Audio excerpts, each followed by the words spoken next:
The new speed skating season is barely 2 weeks old, but two distinct storylines are developing.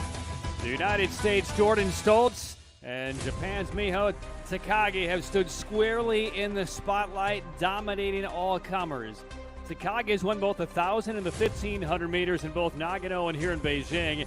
And Stoltz has won, Jordan Stoltz has won everything. He won 4 golds last week, and he is 3 for 3 this weekend and will try to bag another gold in the 500 today. His World Cup winning streak is an astonishing 15 races in a row and is one of, if not the, longest World Cup winning streak in history. The other emerging storyline that is surprising the skating world at the top of that list is Japan's Akino Yoshida, the 21-year-old who had never been in a World Cup podium before, has outclassed the women's 500 field not once but twice. And then you have Norway's Sander Eitrim, who's been on 3 podiums and won his second career World Cup gold in the 5K yesterday. And the youngest competitor in the field, 17-year-old Angel Dalaman from the Netherlands, the youth champion, has taken the World Cup by storm, landing on a Beijing podium twice this weekend. We will see Angel a bit later in the team sprint. Today, the Asian swing of the World Cup season concludes. We welcome you to ISU's coverage of World Cup Beijing. Speed skating greetings to everyone watching in North America on Peacock and around the world on ISU's YouTube page. Patrick Keenis with you, and a festive atmosphere inside the ice ribbon here in Beijing. Good crowd expected, and we'll see some big names closing out the first wave here of World Cup action as we get a look at the ice ribbon ice. And what a weekend it has been, and we saw the scheduled events a moment ago. We will see the second version of the 500 meters that will launch our broadcast here today. We'll begin with the women, continue with the men. It will be about a 2.5-hour program, but it'll be quickly paced because after the 500 meters, we'll see the mass starts up next and close things out with the team sprints on both the women's and the men's side. Same venue that hosted speed skating in the Beijing Winter Olympics only a couple of years ago, and a number of champions from Beijing are right back here this weekend. Jordan Stoltz was one of those. He was not a champion, but I'll tell you what, he is lining things up for 2026. He was a sub-18-year-old competitor at the Beijing Winter Olympic Games. As a matter of fact, the only Olympian under the age of 18 to compete in speed skating. We will see him wind things down in the 500 meters, and can he bag another victory? He would aim for 16 in a row over World Cup competition. We'll begin with the women's 500 meters. There is a look at the current standings of the World Cup in the women's 500 meters. Yoshida on top. She will be in the final pair with Kim Min-soon of Korea. And it's funny, she came out and got in her first podium last week in Nagano. Said it was a shock to her. Won again on Friday, taking down Aaron Jackson and others. And still in the post-race interview, it feels like she's not the skater to beat in the 500, but she's on top of the standings. We will see Suzanne Schulten. That'll be interesting for me to watch. Schulten back on the long track, recovering from an ankle injury on the short track side about 8 months ago.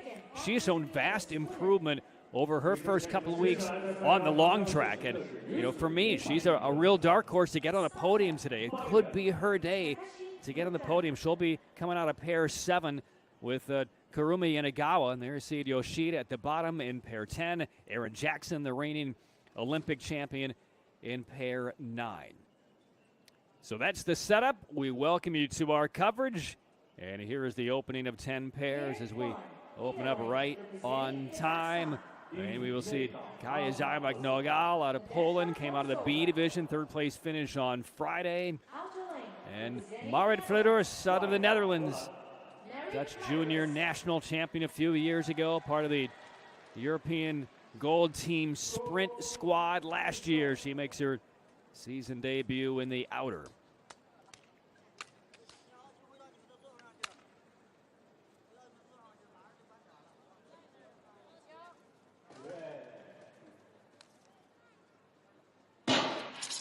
So away we go on the final day coverage from Beijing. Yoshida will try to win her second straight gold in the 500 this weekend on this ice, which has been described by a lot of the skaters as relatively quick ice. We've seen some personal bests. We've seen a couple of track records. Stahl set one yesterday for the United States as we see the first crossover. Flodorus will finish in the hitter and that red armband. Yoshida claimed gold on Friday with a personal best time of 37.68. Flodorus will cross in 38.27 to open things up. So a 38.27 for Flodorus.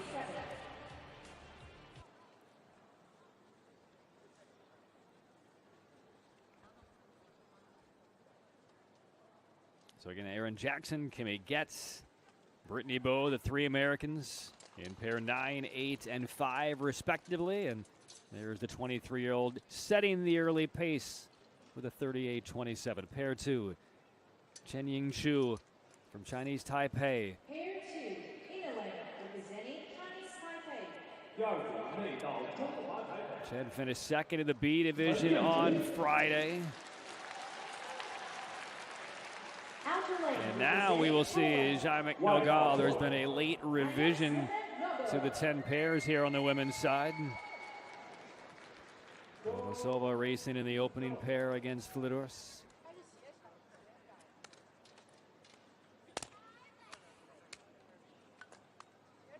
Just scanning my chart, it looks as though the scratch is Ryo Yamada of Japan. So the second pair underway. The men's 500 will follow, then the mass start, and then the team sprints. Chen had the fastest opener in the B division of 10.4. She goes out in 10.48, matching Jean-Michel Nogal. And well into the early pace set by the Dutch 23-year-old. Chen will finish in the outer. Jean-Michel Nogal tight around the inner, and here she comes with a lead on Chen. And Kaya Jean-Michel Nogal will cross in 37.83. There's her earlier leader and a sub-38 time. That is excellent for Nogal. And that is about 0.8 of a second faster than her time in the B division back on Friday. That's an excellent race.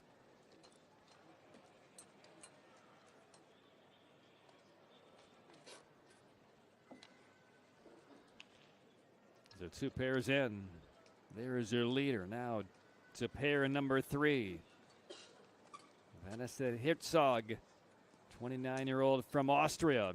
Off to a bit of a sluggish World Cup start to begin the campaign. Finished 14th on Friday. And she will match up against the youngest competitor in this women's 500. It is Lee Na-hyun of Korea.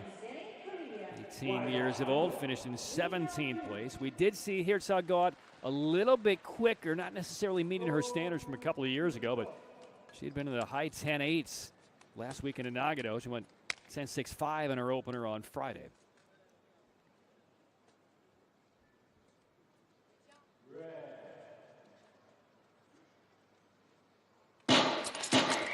And a false start.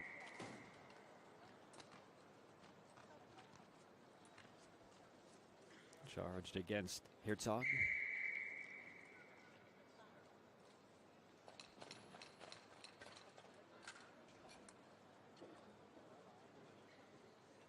Just a tad jumpy for Herzog. Former world champion.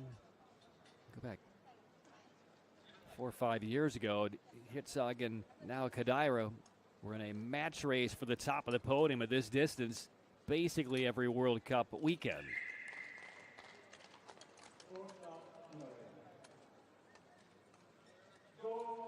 And the reset.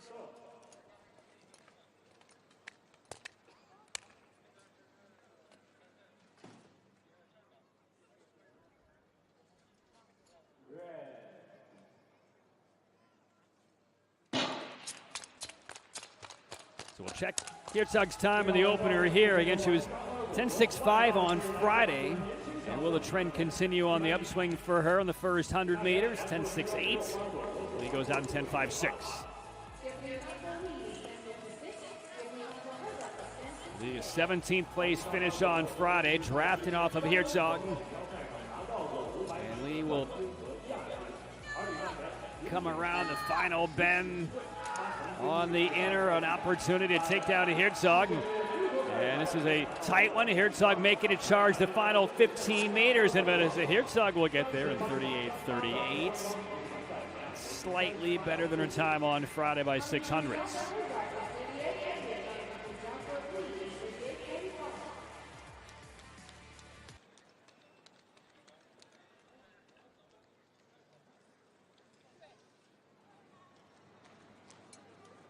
So the 18-year-old matching blade for blade with the former world champion.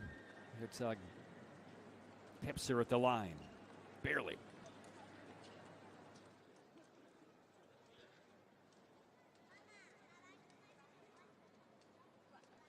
So 3 pairs deep, now to pair 4.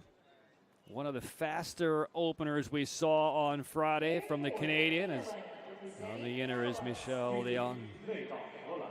9th place finish on Friday, 38.23. And there is Carolina Hiller.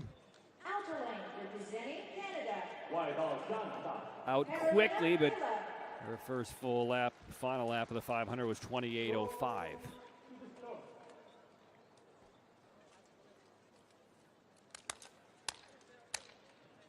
See Hiller a little bit later, the team sprint for Team Canada. And a second consecutive false starts.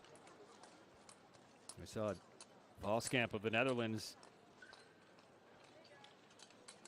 earn bronze in the 500 on Friday. Early jump there from de Jong. But Voskamp admitted after that false start she was shaking a bit on the reset. Still was able to stabilize and claim bronze. We'll see her in pair 9 try to reach her 3rd straight World Cup podium in the 500. That's a bit unnerving, certainly.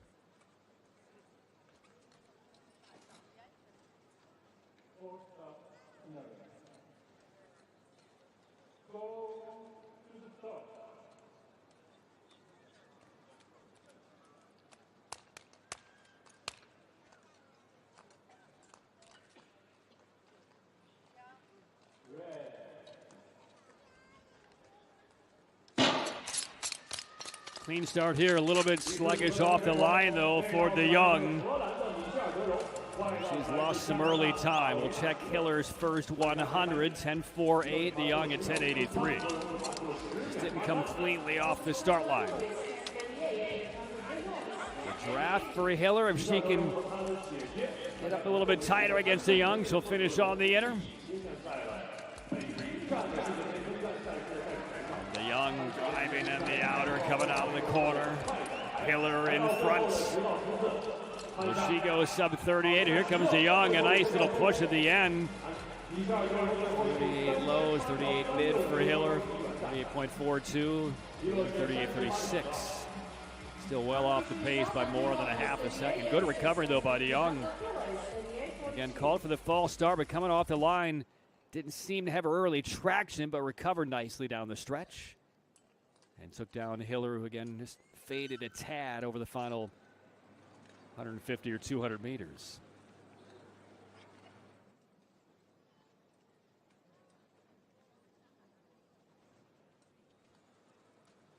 So now to pair 5.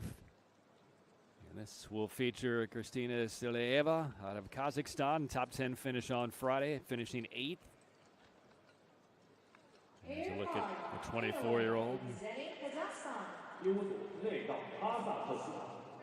From the United States, the first of 3 we will see in the women's 500 meter. That is Brittany Bowe, 2-time Olympic medalist, 36 years of age. Been consistent in the 500, certainly not her best distance. But she's had pretty even times over her 3 offerings at this race from Nagano here to Beijing.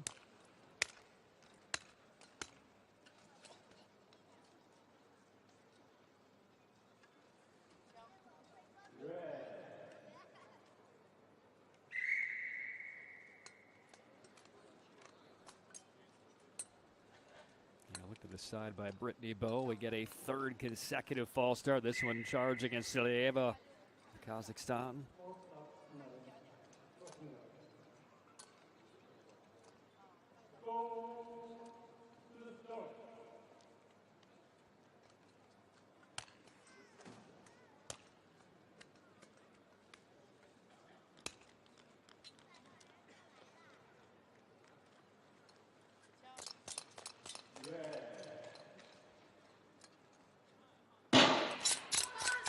Clean start this time. The leading time to chase is Zhao 37.82. She came out fast and continued a fantastic race. And out in 10.61 is Silieva. And again, Bowe right around where she typically has been over the course of the first two World Cups. 10.74 in her open. She's 10.75 on Friday. This is where Bowe can wind things up. Not her best distance. The 1,015 meters certainly are, but now she's driving on the inner, trying to chase down Silieva. Very close. It's going to be Silieva just by 4/100ths winning that pair. 38.5s across the board for Silieva and Brittany Bowe. Bowe was 38.50 on Friday, 38.58 here today. Silieva lost about 0.3 to 35/100ths from her Friday time that landed her 8th. So 10 skaters in, still just one below 38 seconds, but it was an excellent time for Kaja McNogal of Poland. Out of the very first pair. I mean, nobody's been close. They've been 0.4 or further behind the time set by Zhao McNogal. And now to pair 6. On home ice. And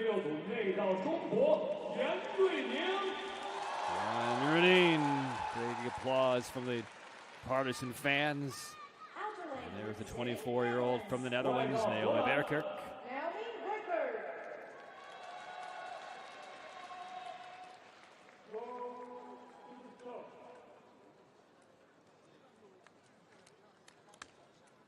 One medal for China so far in this Beijing World Cup weekend. Ning Zhongyang took silver in the 1500 yesterday.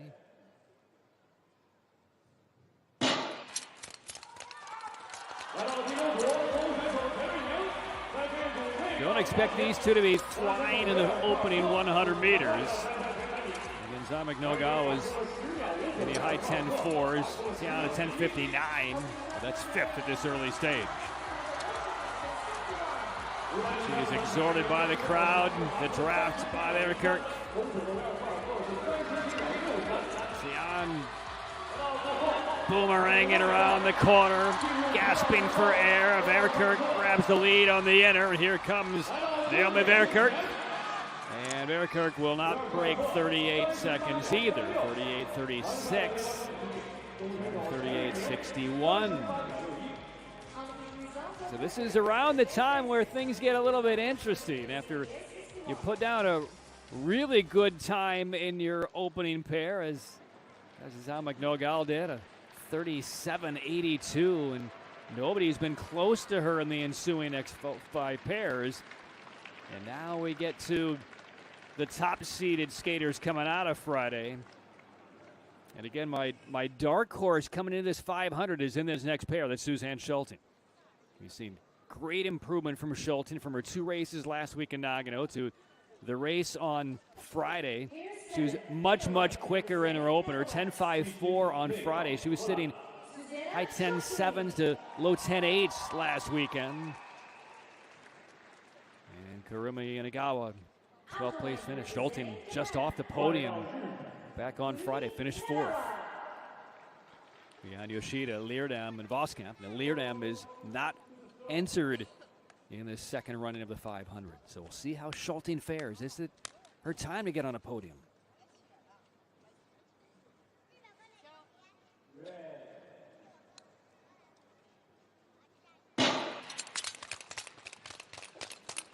She was 10.54 in her opener, Schulting was on Friday. We know she can navigate the corners and accelerate. She's 10.52 here today. That's a little bit better than what we saw 48 hours ago. And Schulting bearing through that corner. Crossing to the outer. Inagawa trying to draw a draft. Schulting finished in 37.98 on Friday. She's been showing nothing but improvements. So down the home straight, Schulting in front. Will she crack 38? Here she comes. And yes, 37.88. That's second place. 6/100 behind Zamek Nogal. So the improvement for Schulting continues. She chops another 10th off of her time from Friday. A beaming smile from the 27-year-old short track Olympic champion. Two-time Olympic champion. And she is quickly getting the hang of the long track as she's back on the 400-meter oval again.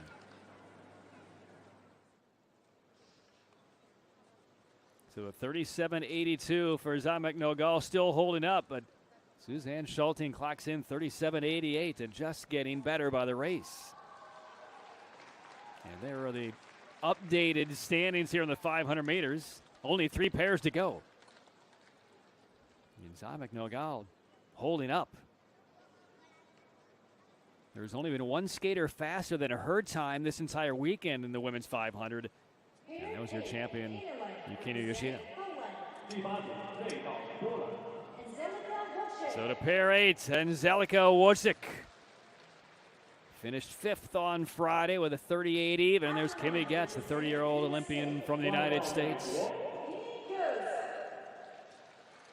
Finished 10th at a 38.24. Aaron Jackson next, and then Yoshida we'll see in the final pair.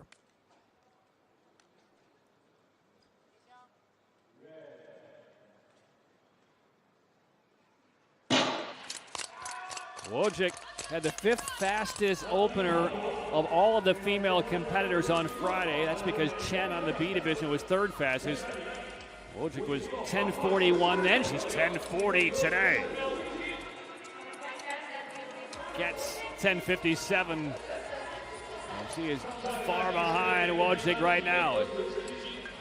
Zamek Nogal's teammate is giving her a run here. We'll see how the final lap looks for Anzelika Wojcik.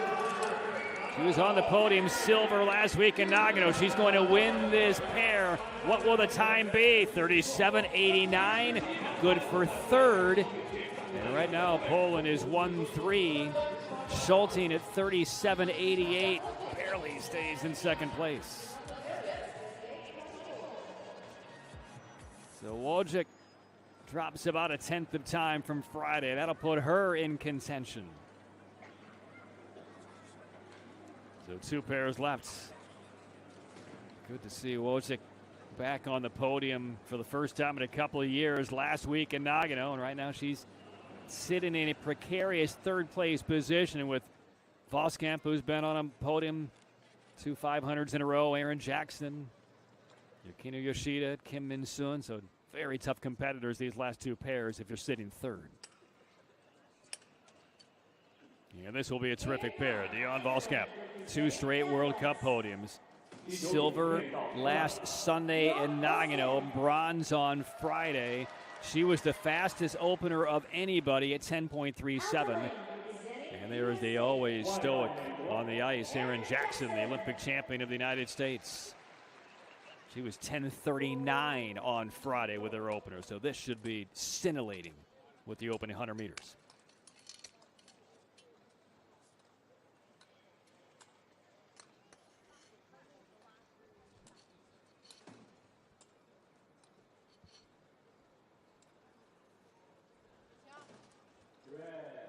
Long hold. And from that down start, we'll see how Jackson fares against Voskamp. They could both go sub-10.4s here. Voskamp on the right, Jackson on the left, and they go 10.45 for Jackson, 10.49 for Voskamp. That was the full lap on Friday that bedeviled Aaron Jackson. She fell off a bit, finished 6th. Jackson will wrap it up on the inner. There's Voskamp clinging to the line. A tight turn by Jackson. She's in good shape. 37.82 to beat for Aaron Jackson to the line. Aaron Jackson in 38.02. That is fourth and will not knock Wojcik off the podium. One pair to go. Voskamp right now is seventh. But Jackson in each of her two 500s here in Beijing unable to crack 38 seconds.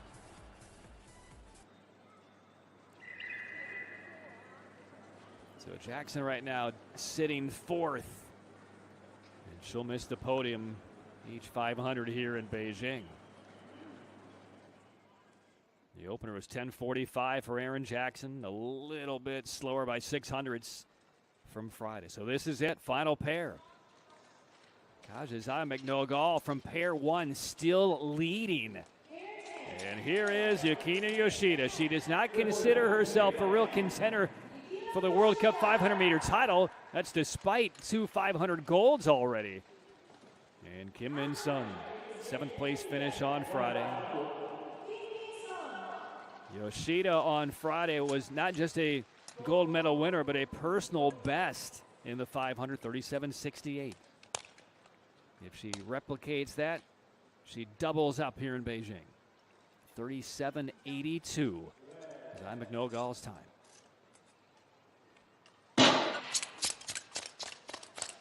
For Yoshida, though, over the last couple of weeks of World Cup action, we've not seen her really burning through the first 100 meters. It's been her full lap that has been the difference maker. And Yoshida goes out in 10:56. That's a tenth slower than Friday when she set her personal best. So she will cross to the outer, Kim Min-sung to the inner, and Yoshida will need to fire a very good full lap to take down Zai McNogal.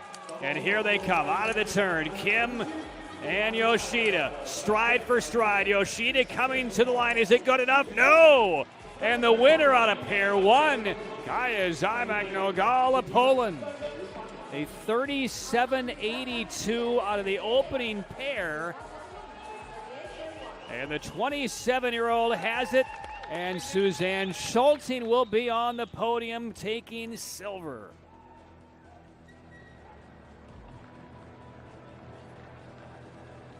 And Poland goes 1-3. Yoshida finishing fifth. She was 37.68 Friday. Yoshida goes 38.11 today. Well, there's another new surprise on this World Cup weekend. Kaja Zai McNogal of Poland, who was in the B division on Friday, promoted to the A division after a third place finish on Friday. She's 38.55 then. She shaves off 73 hundredths of a second. And Zai McNogal wins gold for Poland. And Suzanne Schulting is indeed on the podium. Silver for the short track world champion. And bronze, second podium finish in this World Cup season for Angelika Wojcik of Poland.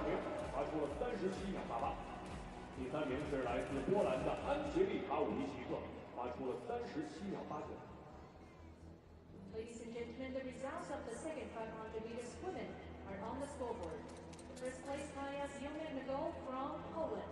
The second place. And there are the updated results. Yoshida remains on top. Wojcik is now second. Aaron Jackson, they're off the podium finish. Still sitting third, but the story right now is Zai McNogal.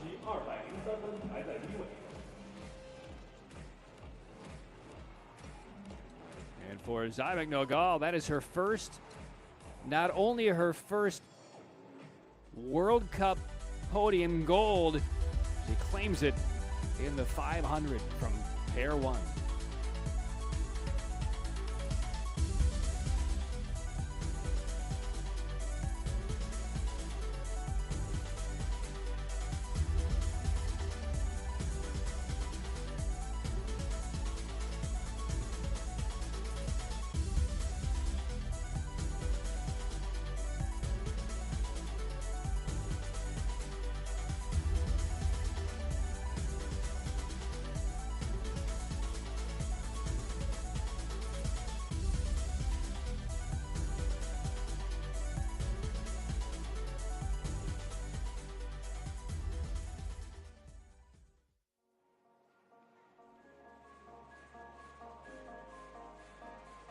first surprise of day 3 in Beijing. As is Magnogal of Poland, her first career World Cup gold medal individually.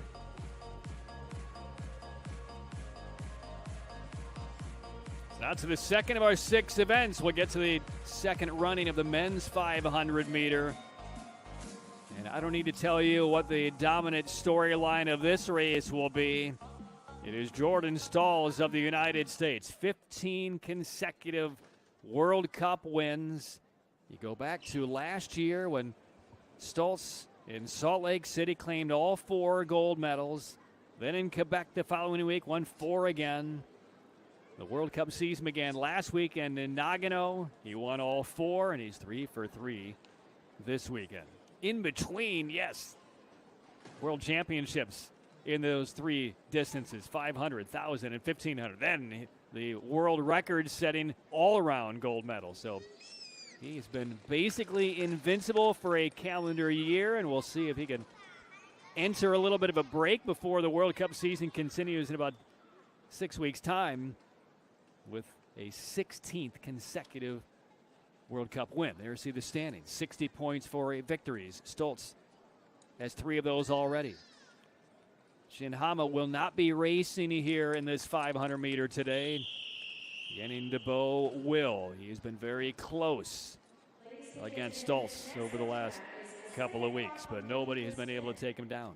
And as a matter of fact, it's a story that was posted online yesterday by NBC doing some back checking on Stahls and this great streak.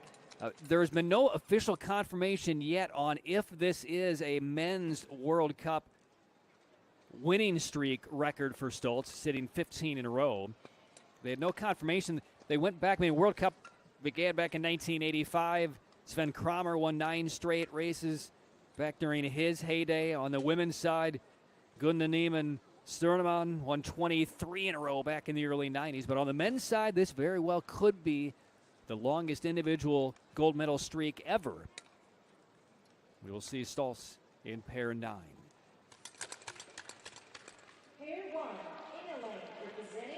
So now ready to kick off the men's 500 meters. Evgeny Koshkin took second in the B division and is promoted here. And here is Liu Bin, also out of the B division. He finished 3rd behind America's Zach Stolpamore. We'll see him in pair 3. So these, well, actually we'll see 4 out of the B division. A bit unusual, 4 of the B division in this 500 today.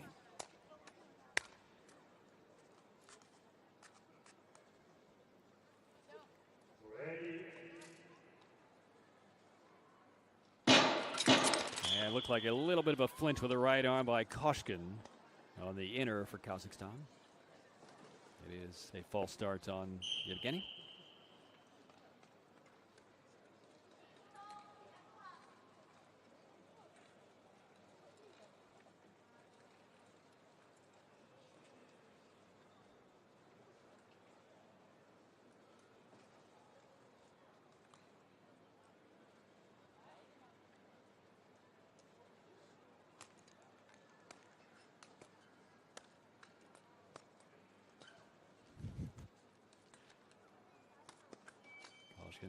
Doubling his little engineering on the ice.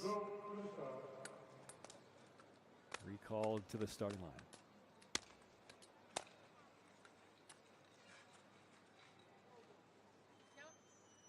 Ready.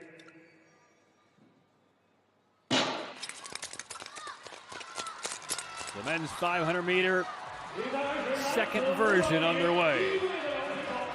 Koshkin unbothered by that false start. 9.47. It's the fastest opener we've seen from anybody on the men's side all weekend. Shinhama went 9.47 as well, but he's not in the field here today. He's been on the podium 3 times. Solid race here from Koshkin. Liu Bin trying to come back, but he won't get him. And it's a 34.87 for Koshkin. He drops about 2/10 from Friday. Well, past his prologue, it's Zymek Nogal of Poland not only get on the podium, but win gold on a pair one. Koskinen sets the early time, 34.87.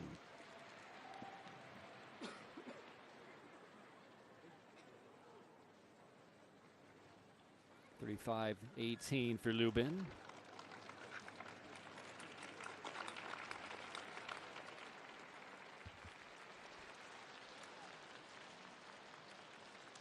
Now to pair two.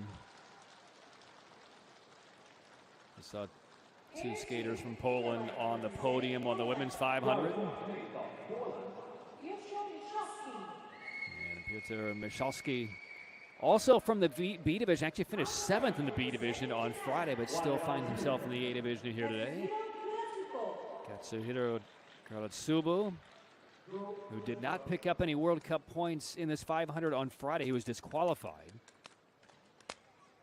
It's a big loss of points for Katsubo.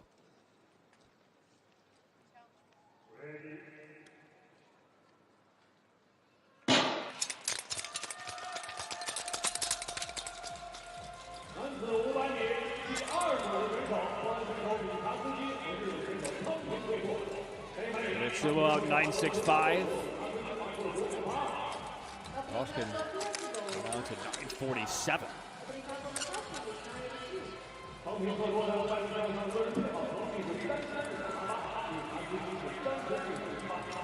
Sitting out of that corner, Karatsubo on the inner with the lead on Michalski. Karatsubo crosses in 34.7, so we will not have a second straight gold medalist in the 500 out of the opening pair. 34.70 for Karatsubo.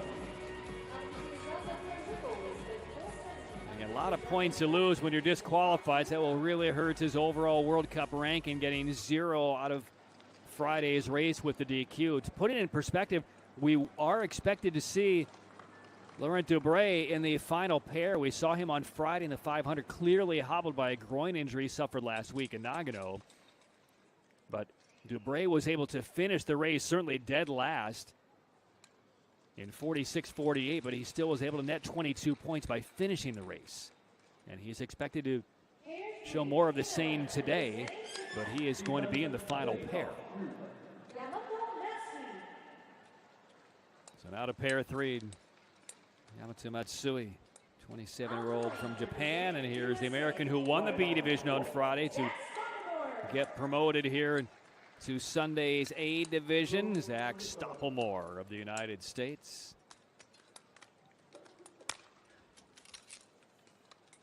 We'll see Stoppelmoor as part of the American team sprint squad coming up to close out action in Beijing a little bit later in our broadcast. And he'll come from that down start as well. Matsui out quickly. He goes out in 9.74. Stoppelmoor 9.93.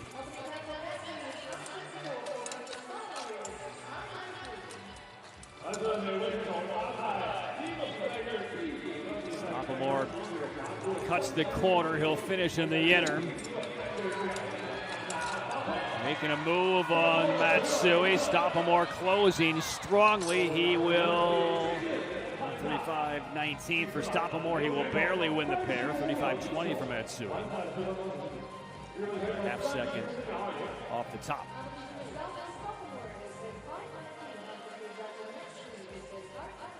Stoppelmoor won the B division on Friday, 35.05, so 1,400 slower.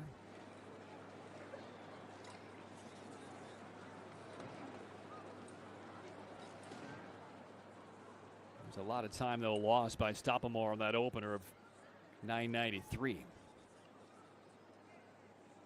Early in the season, a lot of technical issues to be cleaned up for all these skaters, where they lose time, where they can regain it.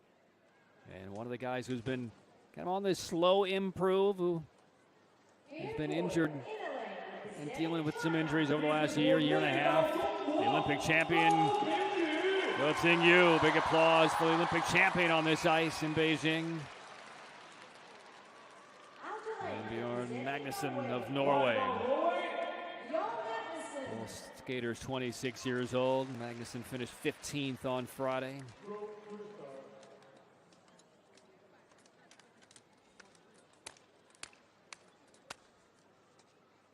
trying to revert back to his Olympic champion form.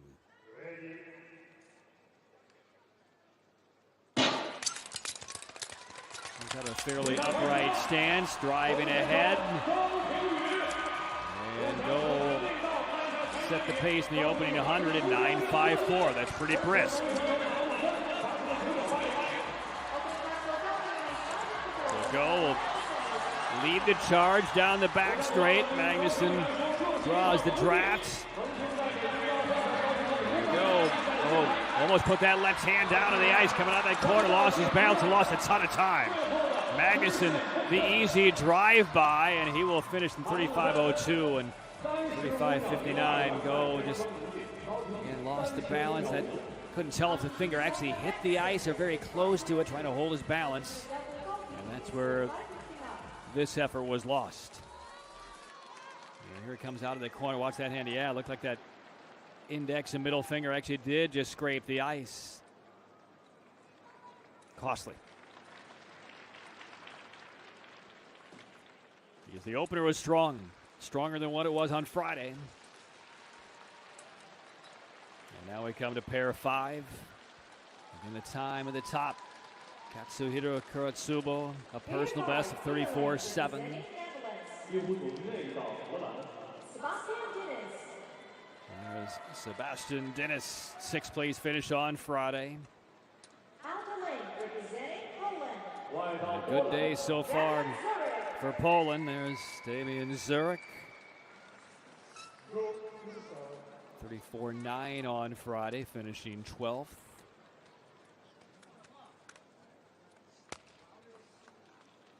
Dennis, one of the fastest openers we saw on Friday.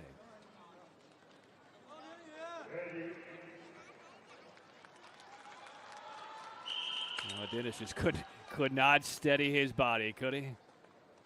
That right arm was still moving back. He just could not freeze it. And a false start on Dennis.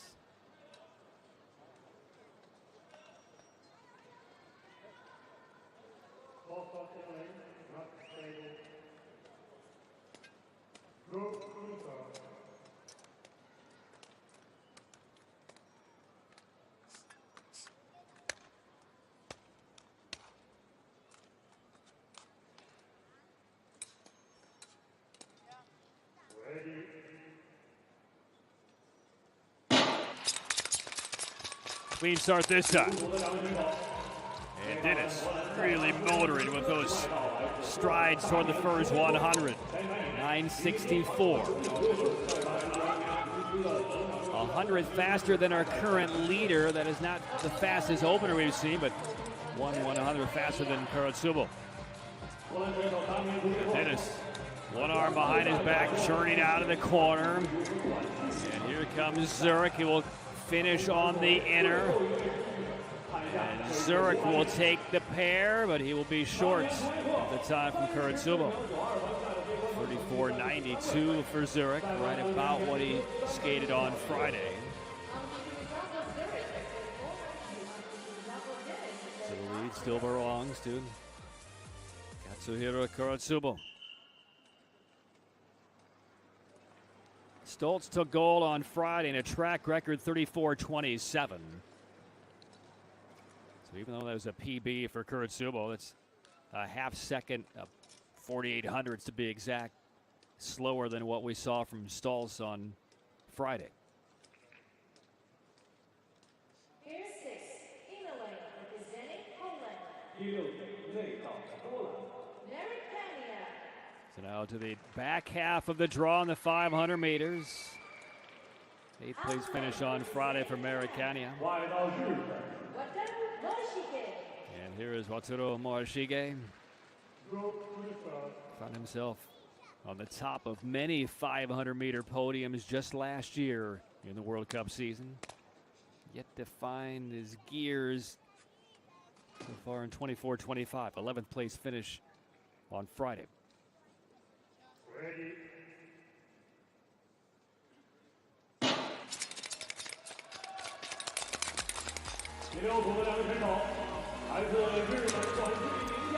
Gania really chugging along. Pretty smooth opener by Morishige, 974. Now the draft to Morishige behind Eric Kanya.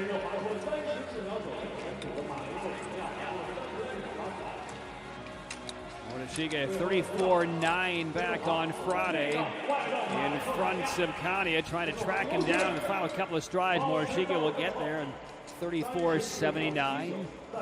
Put him second. Kanya right now third. The lead holds through one more pair for Kuratsubo.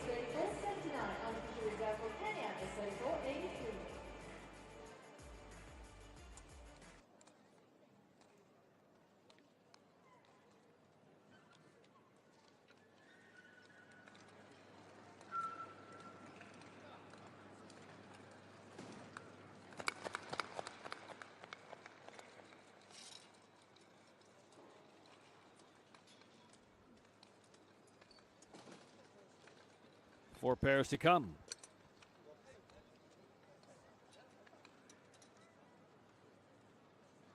Korea sends out Kim Jun-ho, 29 years old, finished 9th on Friday.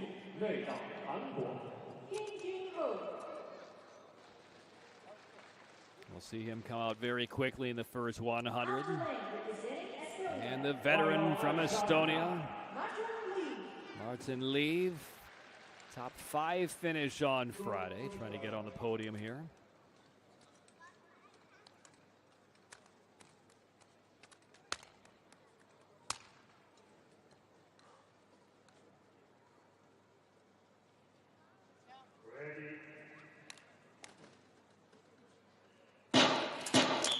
False start again. This one against Leave in the outer.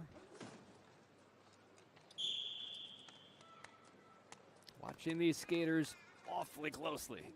Just a little bit of a lurch forward by Leave. That's 5 false starts already in, what, 17 pairs?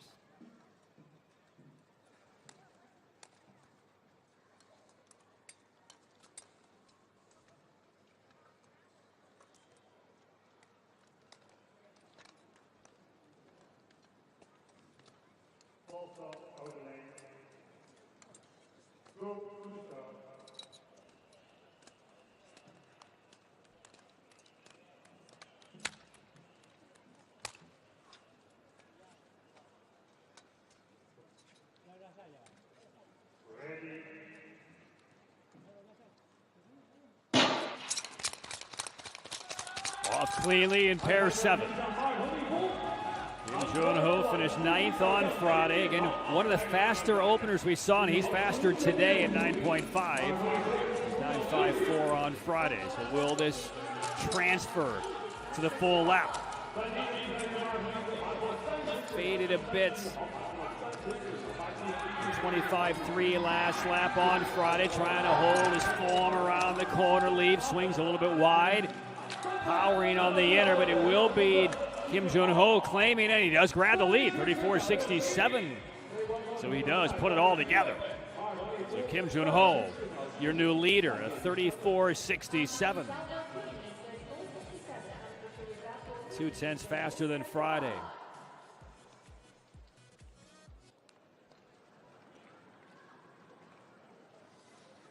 Excellent corner right there by Kim. Was able to put everything in sync to take the lead. So Kuratsubo shuffled to second. Live right now third. 3 pairs to go, and now we get the march of the heavy hitters in these next couple of pairs. Stefan Westenbroek of the Netherlands and Yenning de Bo.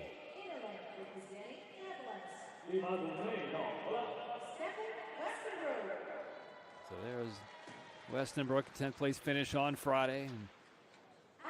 Yenning de Bo,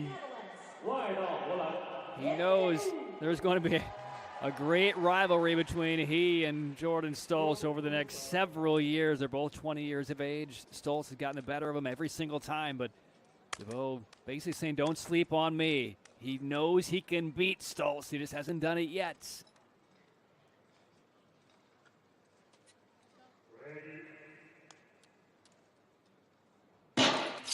So DeBow opens in the outer. Finished silver to Stoltz on Friday. But again, he made Stoltz earn it. They both had big full laps. 24 sixes. DeBow goes out in 9.75. That's right around where he was on Friday, but this is where he earns his money. DeBow in the red armband. Here he comes. He'll finish on the inner, swinging both arms. The leader right now is 34.67, and DeBow goes 2/10 faster. A 34.47 for DeBow. It was 34.39 on Friday.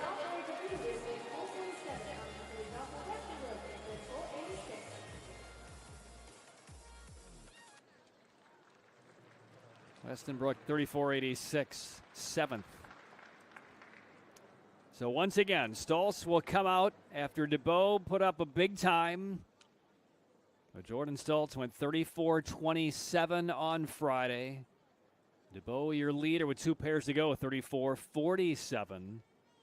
Kim second, Kosubo third. So here is Jordan Stoltz. Set the track record about 48 hours ago. A 34.27, 15 consecutive World Cup individual golds, which could very well be a World Cup record. Dating back to 1985. Sven Kramer won 9 straights. Canada's Jeremy Wotherspoon, 67 World Cup wins. That's the all-time record in terms of individual golds, as Aaron Shepardkamp will oppose him. So all eyes once again on the 20-year-old Jordan Stoltz. Will he be the foil of DeBow again? 34.47, the time to beat. So here we go with Stoltz. He did admit toward the end of last weekend in Nagano that by late Saturday into Sunday, pretty tired but still clean wins. And he has had to earn the 3 wins here in Beijing this weekend. Fatigue certainly a factor for him and all the other skaters. But Stoltz goes out in 9.64. That's 1/100th faster than Friday when he set the track record. So Stoltz will hairpin around the corner. He'll complete to the outer. Shepardkamp trailing him. Here's Stoltz. The time to beat for his 16th straight win is 34.47, and he does it yet again. 34.39 for Stoltz. Just shy of the track record he set 2 days ago. He's in the lead with 1 pair to go. Looking for a 16th straight World Cup gold. 34.39 for Stoltz. DeBow 34.47. Stoltz just finds the time when he absolutely needs it. Holding form, grimacing a bit, sucking in some oxygen on those last couple of meters. And he's 800ths to the good over Yenny DeBow. And 1 pair remaining as Stoltz takes an extra lap to cool down. And now in this final pair, as we mentioned on Friday, we saw Laurent Debray of Canada with that groin injury. He got the 22 points by finishing the race, but he completed the race in 46.48. We expect to see the same thing again today. So Cooper McLeod of the United States in the outer will get no help from Debray in this race. And McLeod, a 34.58 on Friday. That finished 4th. To hit the podium, 34.67. That's Kim Jun-ho. But again, we expect to see Debray basically waltz off of the start line and be a non-factor here with that groin. So away goes McLeod. And it is McLeod against the clock in this final pair. McLeod will open in 9.71, so we have the benefit of no drafting from any pair made here, as Debray, again with the groin injury, will be a non-factor. The question won't be, can McLeod take down Stoltz? That is a given. The question will be, can McLeod reach a podium? 34.67 to get on a podium. Here comes McLeod. To the line comes McLeod. He will finish in 34.72. Misses the podium by 500ths. A fifth place finish for McLeod, but a 16th consecutive World Cup individual gold for the 20-year-old phenomenon from Wisconsin, Jordan Stolz. That's a great effort from Cooper McLeod, basically racing this pair on his own. And again, just off the podium for McLeod. And Jordan Stolz wins another one. It's a clean sweep for a second straight World Cup weekend this season for Jordan Stolz, and a 16th consecutive individual gold medal. History continues to be rewritten for that 20-year-old. This is an unbelievable run for Jordan Stolz. He's still just getting better, and yeah, you deserve it. Because basically Stolz's winter break is on, because we won't see him race again here in Beijing this weekend. And the World Cup season will take a hiatus for about 5.5 or 6 weeks. There are the final results. Stolz, DeVoe, Kim, gold, silver, bronze. McLeod, a fifth place finish.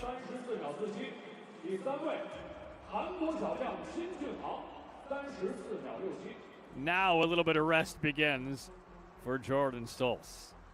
Perfect 8 for 8 to open the World Cup season, and 60 more points on his number. 240 for Stolz. He is the leader by a long shot in the classification rankings. DeVoe second, and Cooper McLeod of the United States is now in third position.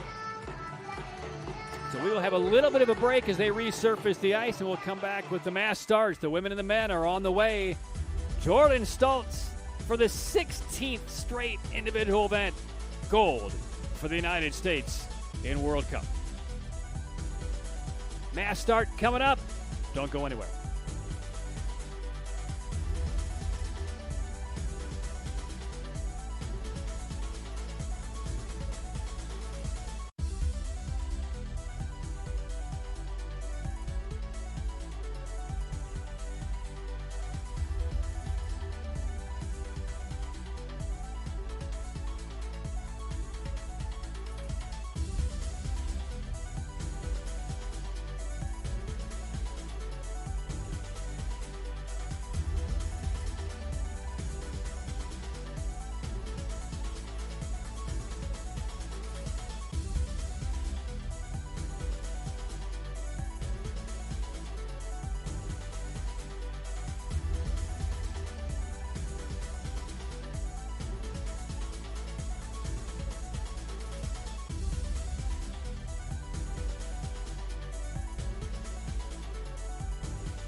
2024 to 2025, the second 500 meters women. 女士们、先生们，2024至2025赛季国际滑联速度滑冰世界杯北京站女子500米颁奖仪式正式开始。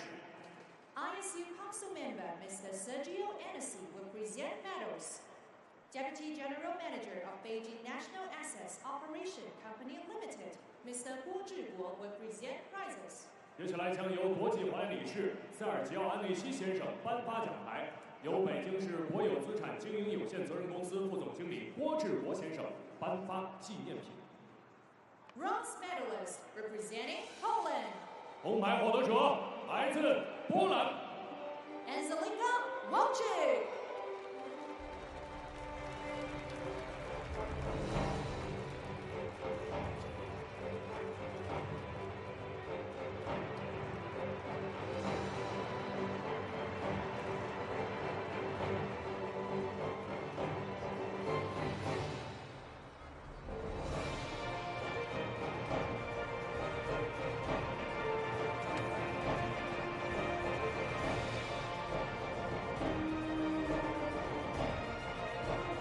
Silver medalist representing Netherlands, 银牌获得者来自荷兰。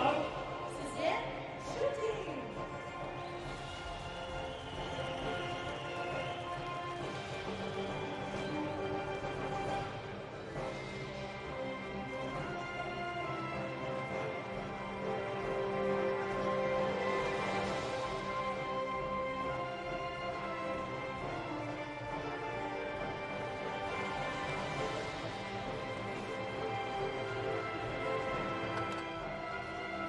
Golden medalist representing Poland, 银牌获得者来自波兰。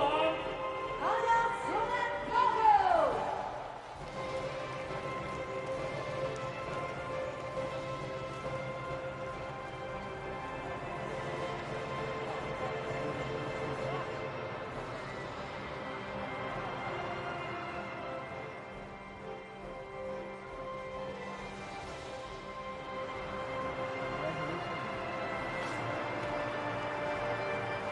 Ladies and gentlemen, our congratulations to the ISU World Cup winner and the medalist. 女士们、先生们，让我们一起祝贺2024至2025赛季国际滑联速度滑冰世界杯北京站冠军和所有获奖运动员。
World Cup Speed Skating Beijing, China 2024 to 2025, the second 500 meters span. 女士们、先生们，2024至2025赛季国际滑联速度滑冰世界杯北京站男子500米颁奖仪式正式开始。ISU Council Member Mr. Sergio Anasi will present medals. Deputy Director of the Beijing Sports Competitions Administration and International Exchange Center Ms. Tang Hong will present prizes. 接下来将由国际滑联理事塞尔吉奥·安利西先生颁发奖牌，由北京市体育竞赛管理和国际交流中心副主任唐红女士颁发纪念品。Bronze medalist representing Korea. 红牌获得者来自韩国。Kim Jin-ho.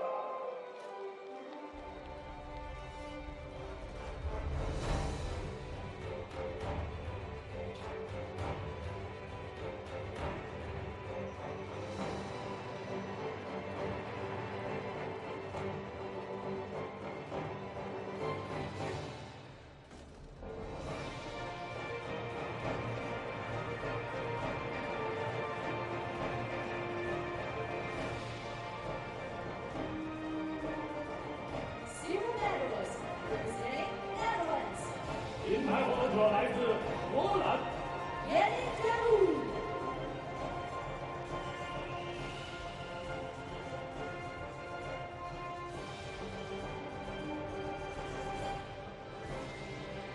Thank you. Yes, very close.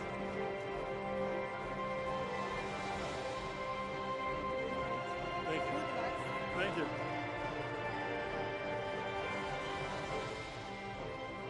Golden medalist representing USA.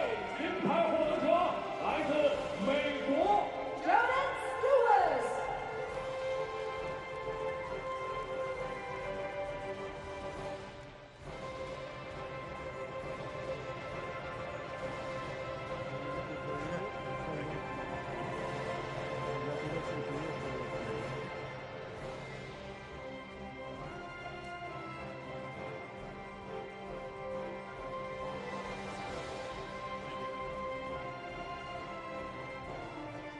Ladies and gentlemen, our congratulations to ISU World Cup winner and medalist. 女士们、先生们，让我们一起祝贺2024至2025赛季国际滑联速度滑冰世界杯北京站的冠军和所有获奖运动员。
coaches, please leave the infield.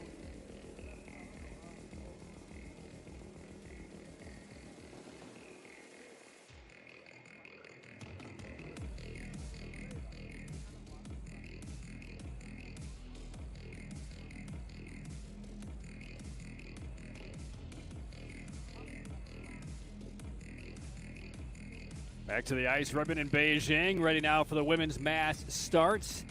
And a look at the start list, we will see Grenoble took down Evgeny Blondin in the final sprint over the final 75 or so meters to claim gold in Nagano last week. Pretty good field, though.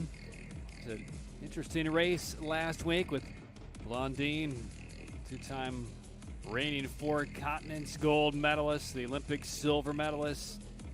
Grenoble, the world single distance bronze behind Blondin silver. But some other characters as well. We saw Lisa Dole take bronze. Lola Brigida, Olympic bronze medalist, came from toward the back of the pack to finish fourth. Manganello of the United States, a fifth place finish. Valerie Malte. See a lot of races within the race in terms of grabbing some sprint points, settling back, some team tethering as well in a race like this.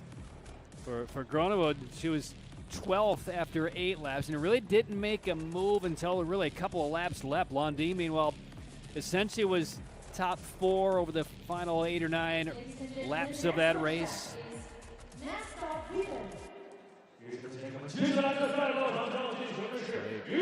Call him to the line.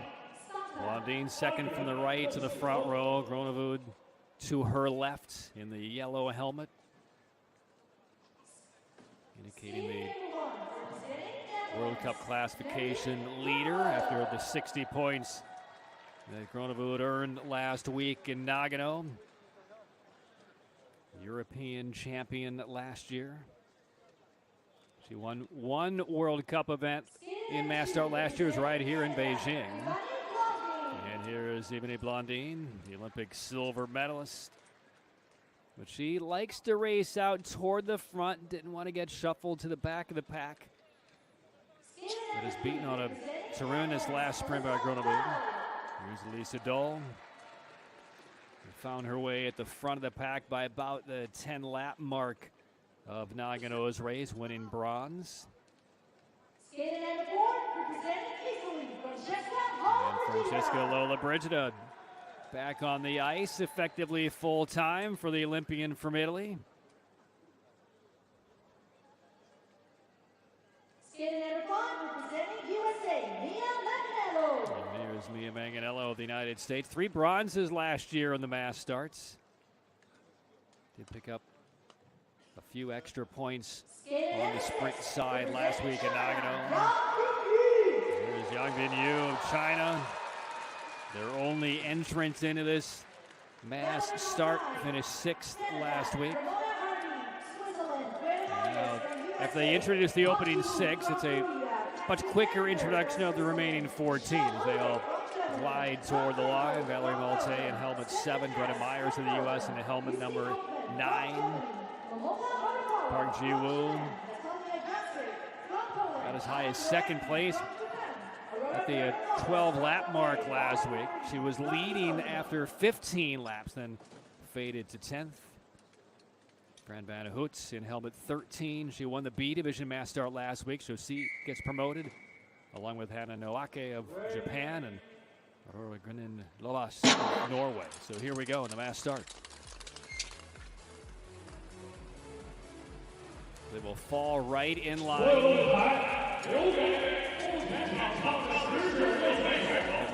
The individual sprint points, the intermediate sprint points after each 4-lap block.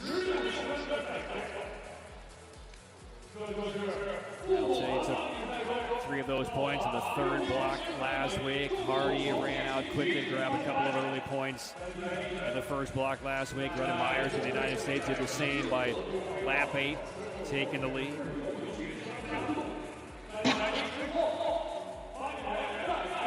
And now with Schouten of the Netherlands having retired after really going out on top. Olympics, World Championships as well.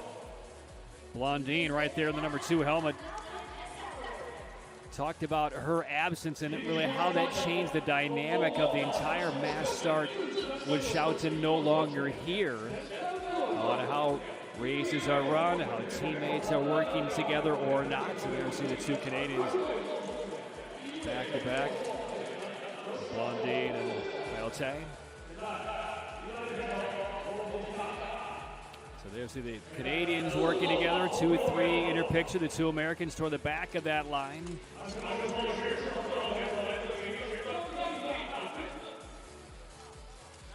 It's Lola Bridger right there with the 4 helmet.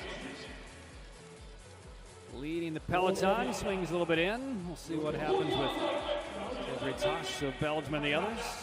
Tass leading the big group, and Lola Bridger right now on her by her lonesome of the inner.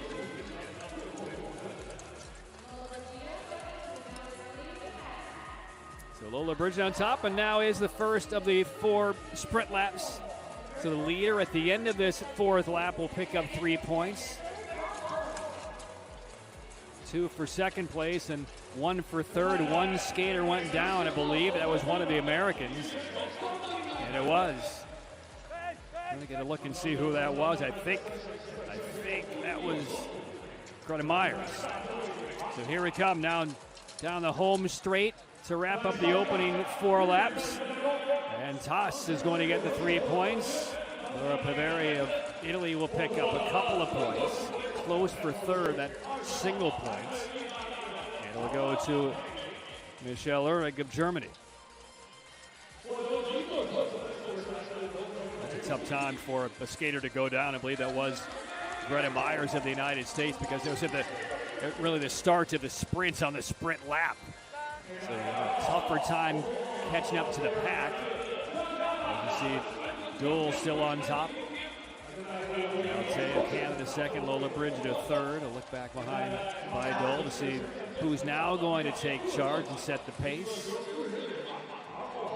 Looks like it is Josie Hoffman of Germany. There's Blondine, the number 2. See Hoffman kind of breaking away a bit. They don't want to allow her too much of a gap. We saw this from Hoffman last week.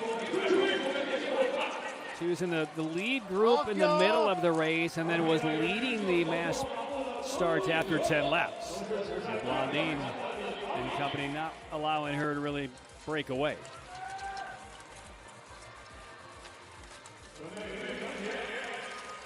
So Tass grab those 3 points. Hoffman still is on top here. And we're back into another chase here momentarily. The lead still to Hoffman. Blondine is right with her, and Groeneveld is not going to let any of those skaters break free either. He's part of that front 5, Park Ji-woo. And that's Yang Bin-yu as well. Those are the front 5.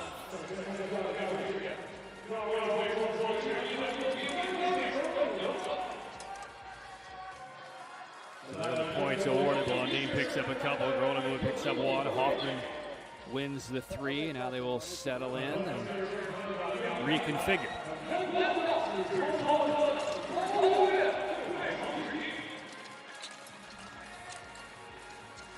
lot of jockeying going on behind the leader, and that is Manganello of the United States. Groeneveld and Blondine following her.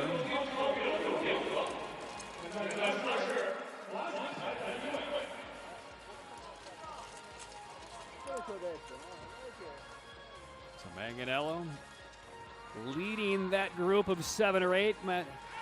Lola Bridger up there as well. Hardy also. So those are the front 8, the other 12 in the second segment.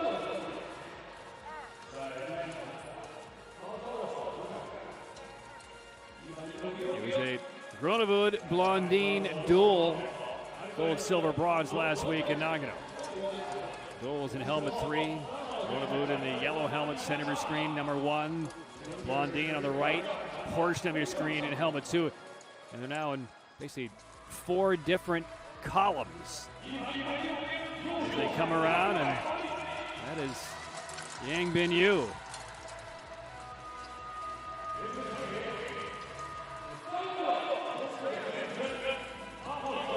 But out to the sprint lap, lap number 12. 3 more points up for grabs for the leader, and now this is where the race really begins to settle in. There is Greta Myers, who spilled down a little bit earlier in this race, heading into lap 4. So here comes Toss, center of the screen, being chased by 3, including Uhrig and Caitlin McGregor. Switzerland, I think, got up for a couple of points. And now inside the final 4 laps here. There's the Uhrig picked up another point. Here's Greta Myers still trailing the field as a result of that earlier fall. So there's Sandrine Toss to Belgium in the 14 helmet. Your leader. There's McGregor, number 11, drafting off for her. And then a little bit of a gap to Michelle Uhrig. We're into lap 14, and this is right around the time when the rest of the group is not going to panic, but they need to hustle to get up toward the fronts. In the yellow helmets in about, 6th place or so. That's Gronewood. So there is McGregor. There is Toss. Still on top, and there's a bit of a gap here. So coming now into the 2 laps to go. This is lap number 15. McGregor, Toss, Dahl. Blondine right now is 6th. Malte is 7th. Manganello is 8th of the U.S. So we will hear the bell with Gronewood looking around. Being bumped from side to side. And hemmed in a little bit around Malte and Dahl. So now we will hear the bell. And Gronewood breaks free. And it is Malte and Blondine, the 2 Canadians on the chase, final lap. Gronewood won last week in Nagano. She had to chase down Blondine to do it. She now is the rabbit with a half lap to go. Blondine right now second. Gronewood bears her way through the corner. This is her race to win. Coming down the home straight. Blondine doesn't have enough. And Gronewood will win it again. Back-to-back weeks in the mass starts. Different tactics, same results. So Gronewood takes down Blondine again. This time she did not have to chase Blondine down that home straight. She took control with about a lap and a half to go.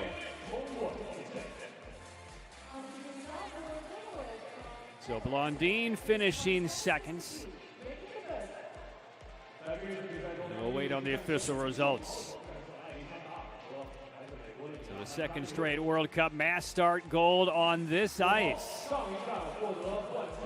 Gronewood.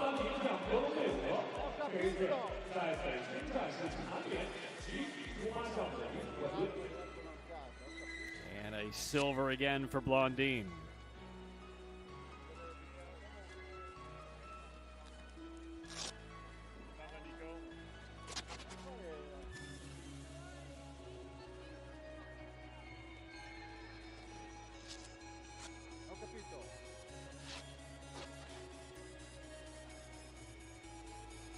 Well, there was a moment with about just before that move by Gronewood to grab the lead where she was kind of boxed in on all sides and had to look around. She's being bumped around and just decided, I believe at that point, hey, I need to escape here, create some clean air and clean ice, and then was able to take it down. And it did look like Valerie Malte of Canada got up for third.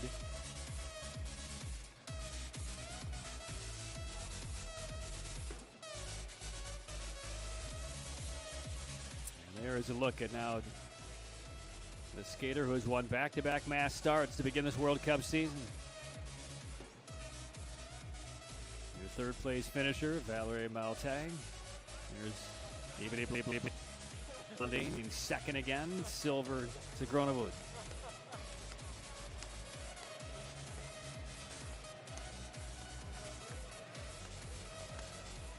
8:27.62 is the time for Groningen.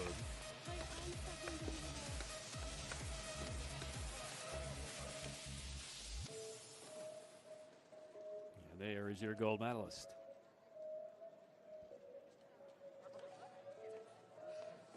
The only Dutch skater in the field, and yeah, smiles from Malte.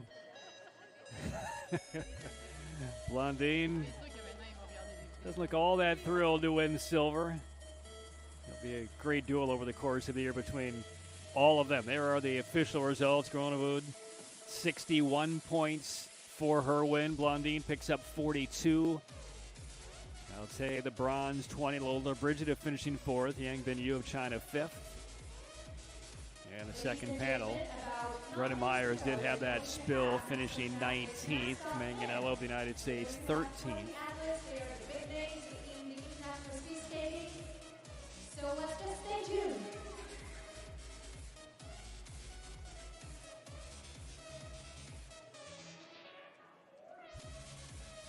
Easy to smile when you win again. Groningen takes down all competitors again in the women's mass start. They will get the ice ready. Men's mass start scheduled about 9 minutes from now. But again, a Groningen, Blondine, Malte. Gold, silver, bronze finish in the women's mass start. Men's mass start coming up. Don't go anywhere.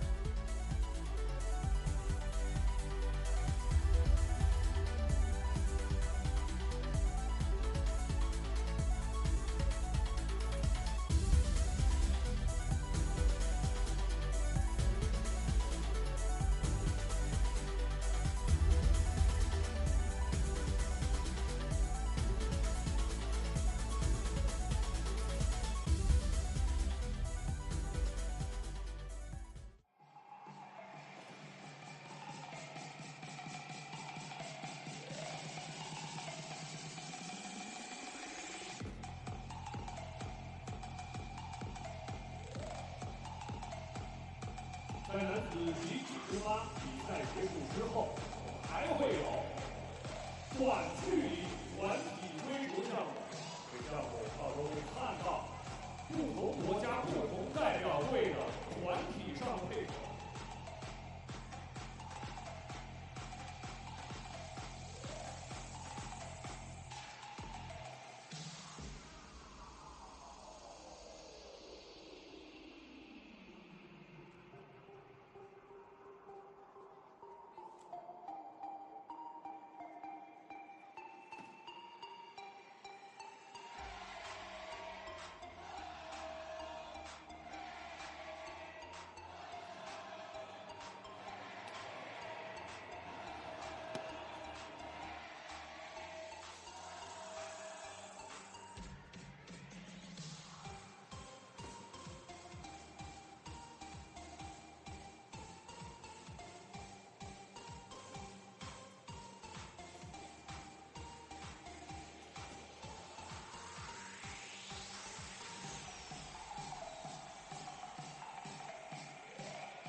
Closing in on the beginning of the men's mass start here in Beijing. World Cup stop number 2. There are the standings after the opening World Cup event last week in Nagano. The big surprise right at the top, Timothy Lumino of France.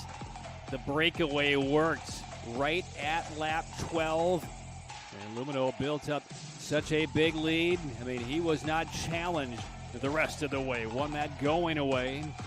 Then we saw a number of the skaters, particularly with their countrymen teammates, discuss strategy on what happened, why it happened, how it happened, and then certainly over the last few days they have been working on other game plans on how to neutralize something like that if it happens again, or more so how to dictate how this race is skated. It'll be interesting to watch because there will be no element of surprise for Lumino. There's a look at Jorrit Bergsma of the Netherlands. He was one of several Dutch skaters in that race last week, kind of used as kind of the rabbit of Team Netherlands. He would come from the back, race up front for a couple laps, then fall back, and then jump back toward the head of the pack. He went from 20th to 1st between the first and second lap, and went from 20th to 1st between laps 4 and 5, and from 19th to 3rd in laps 9 and 10, trying to keep all of the other Dutch skaters involved, namely Bart Hulworth, who will wear helmet number 3. See Giovannini and Di Stefano for Italy. They will be in contention. Bart Swings will wear helmet number 5. The winner from the B division last week in Nagano, who got promoted along with a couple of others, is in helmet 13. That's Matteo Bellois of France. Medard of Belgium also out of the B division last week. And Žilik of Czech Republic set a new world junior record in the 5,000 yesterday, finishing 5th. He is in the mass start as well. So that is the lineup. They will take their spots on the ice and get ready for the men's mass start.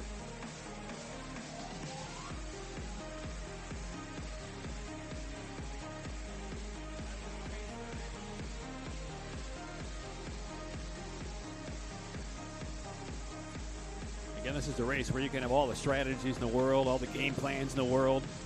And once somebody kind of executes their game plan before yours, it's pretty much out the window.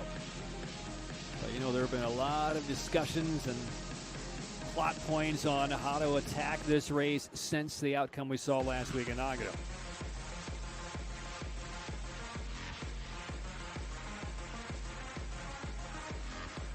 Again, for Lubino, you see him in the middle of your screen in the yellow helmet number 1, off now to the left. He was in 18th place, so 3rd from the back at lap 9, took the lead at lap 12, got the sprint points on top of it, and just kept on going. And a couple of other skaters tried to stick with him, namely Fridtjof Petzold of Germany, who was right with him into the final couple of laps, but could not hold on, and Lubino coasted to a win in the mass start. When you win by about 2 1/4 seconds, it's a gargantuan victory, and that was the result of his breakaway. But now he will have a countryman in this race. He was the only Frenchman in the mass start last week, but now curious to see, will he use his teammate Bellois to help him in this race? Bellois in helmet 13. So we'll see how this all plays out.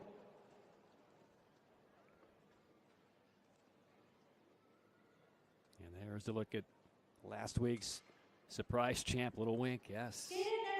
You know, he has a different strategy as well. He won't catch anybody by surprise, but I mean, he is unlikely to use the same game plan. So what is cooking inside of his head before this race? Yeah, got some facial gestures there. And now the first of the 2 high-ranked Italians, Daniele Di Stefano. He was racing basically front of the pack as close as he could last week. Here's Bart Hulworth, took bronze.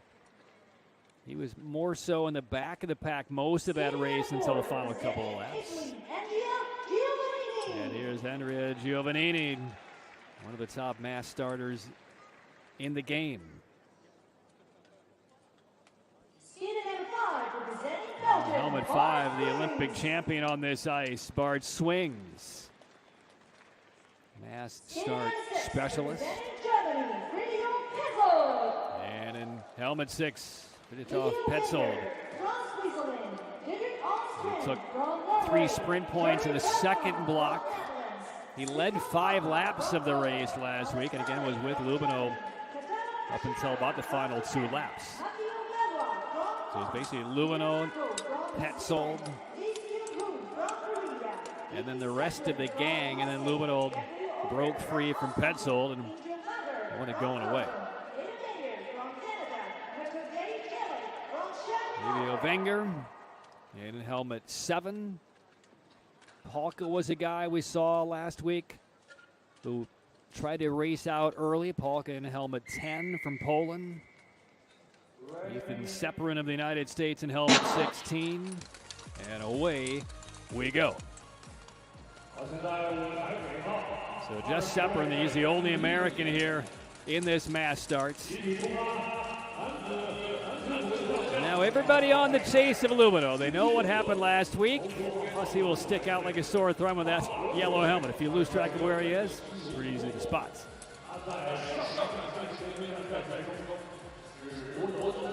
And in Lumino, he was basically at the back of the pack most of the race until right at lap 12. So will he fall off here and be content from the back? I mean, look at Stefano. He's basically hanging around on the hip of Lumino as we get underway through the first lap. And there's Bergsman, the 9. This is where he was a lot last week in Nagano. They would then deploy him to the front just to make sure that there were no breakaways. Look at Lumino. He's chilling out. Nobody is allowing him to lose touch even in lap 2.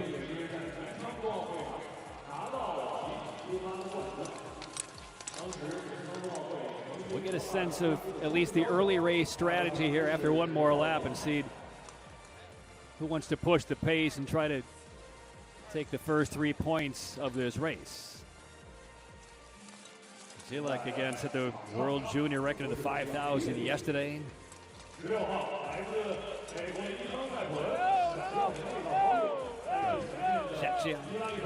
And here we go now as we enter the 4th lap, and there goes Bergsma of the Netherlands.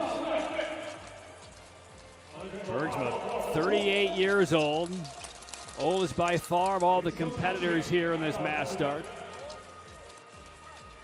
This is not what matters now to Lumino, so he'll just pick up a little bit of pace, not to let everybody break away so far, but it is Bergsma right now trying to grab the 3. Gabriel Odor of Austria right behind him. And Bergsma trying to hang on for the 3, and I don't think he did. It looked like Odor got him. Bergsma will pick up 2. And I believe that was Petzold for the single point. That's who it was. Now Lumino, the back half of the group. Those 3 will remain on top. And here comes Zilek in the 20 helmet. And he will take charge for a lap or 2.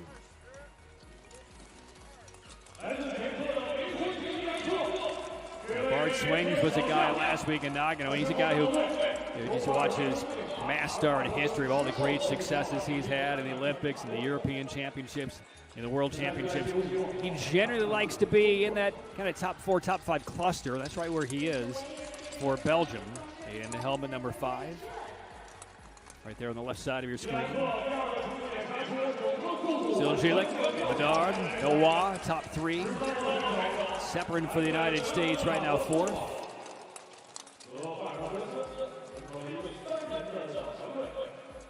And there you see Lumino about 16th.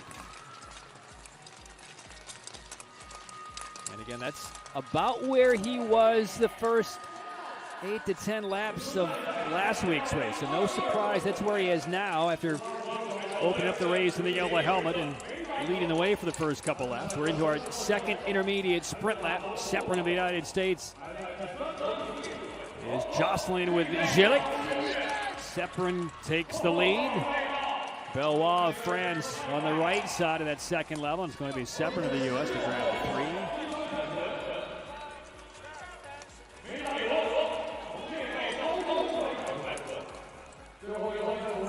There's Lumino sitting 17th in the back. Bedard 2 points. Bellois 1. They go 1, 2, 3 at the end of that 8th lap.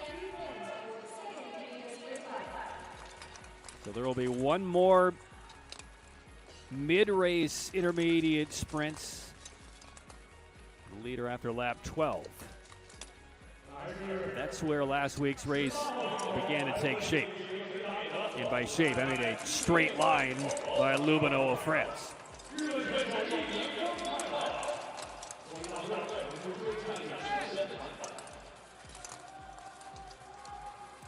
have to keep in mind with what Gillick was able to do yesterday. Again, finished 5th in the 5,000 meters, so distance and stamina will be no issue for this 18-year-old. Set the new world junior record in the 5,000, so the fact that he's on top, that could be just slightly alarming for others, because he is not going to lose any kind of pace or stamina here.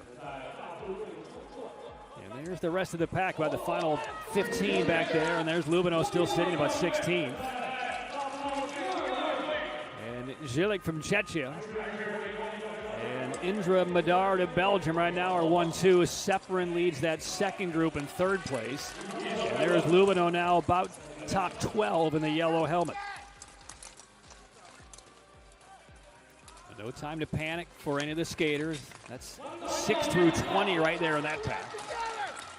And now we're about to come up toward another intermediate sprint lap. And there are the points right there. So we're into the final 4 laps. Gillick in the 20 helmet. Madar now has the lead. He's in the 18. Inside 4 laps to go. Both hands behind the back comfortably of Gillick. There's a decent gap to Seperin, who's in third for the U.S. And there is Lubino in the yellow. Di Stefano and Giovannini of Italy right in the middle of that pack. Haven't seen a whole lot from Bart Swings yet. He's kind of hemmed in. There is Lubino. There is Swings in the 5 helmet. Di Stefano in the 2. We expect them to make a run here pretty quickly. But this is not a lead like we saw at all. No attempts at a breakaway here inside the final 4 laps. Not like what we saw from Lubino last week. So now we're inside the final couple laps. Petzold in front in the 6. And now the game is on. Giovannini in the 4. He is stalking. Coming to the bell lap. The lead is Lee Sung-hoon. Swings is now third, and the Italians are beginning to mount a charge here. Lubino off the pace. Back straight, there's Swings taking the lead from Giovannini. Di Stefano, his teammate, trying to thread the needle. Swings goes wide, and here comes Di Stefano. Can he get there? And a late burst, and there's going to be the win. Stolen away. I think that's Houlworth.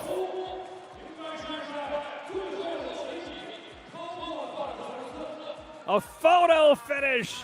Bart Houlworth like a lightning bolt in the final 5 meters. Robs gold in Beijing.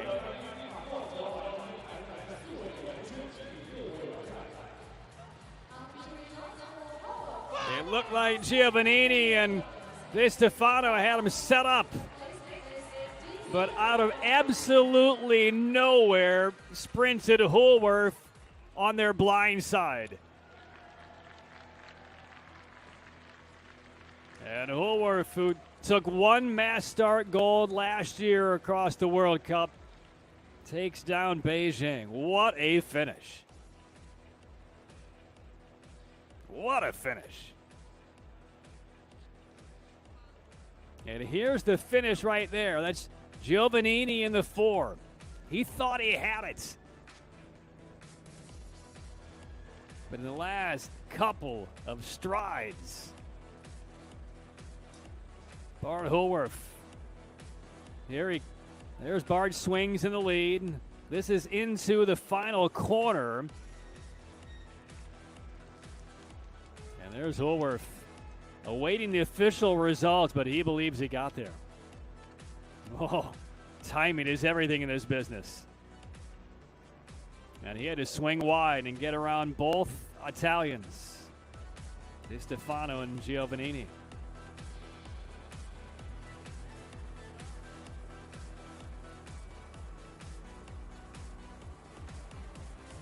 Again, coming out of that last corner, Houlworth was 4th, maybe 5th. And he came out of that corner with momentum, but he had to swing wide, about 4 wide, to get past everybody.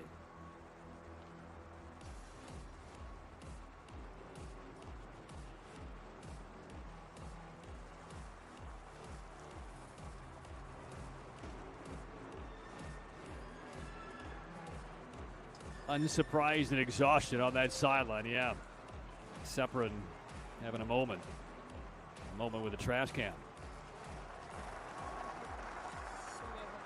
Perfectly timed by Bart Holworth.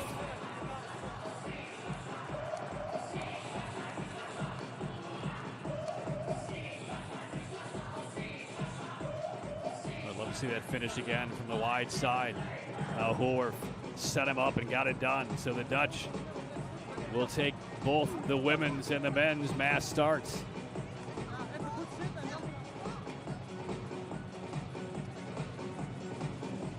And it is Holworth taking down Swings, who finishes second. Di Stefano will take the bronze. 7 100s separate gold to bronze. And there's Gronewood wanting to hear his take on how he got it done. This is the final corner. Swings is in the lead. Lee is falling back. The two Italians with Giovannini and Di Stefano are right there. They don't even sense, I believe, that Holworth is coming. I mean, they're all focused on everybody to their left. And Holworth, again, out of a cannon, got there without notice. He will watch that finish time and time again, I imagine. That's how you draw it up.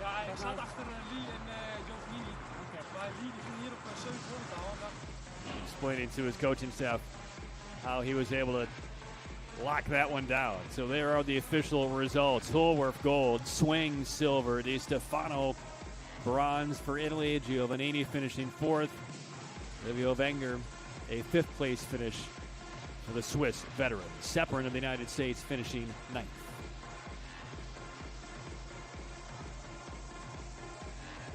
Lubino, no points this week, a 14th place finish for the Nagano gold medalist.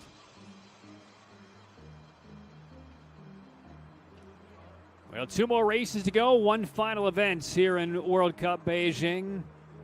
The updated mass start standings, and you see with Lubino from first to fourth. Holworth now leads. So on the way, in about 15 minutes time after they manicure the ice, we will have the team sprints for the women and the men, and we will then turn the lights out here in Beijing. So stay tuned. Team sprints to conclude World Cup Beijing. Don't go anywhere.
victory ceremony for the ISU World Cup Speed Skating Beijing, China, 2024 to 2025.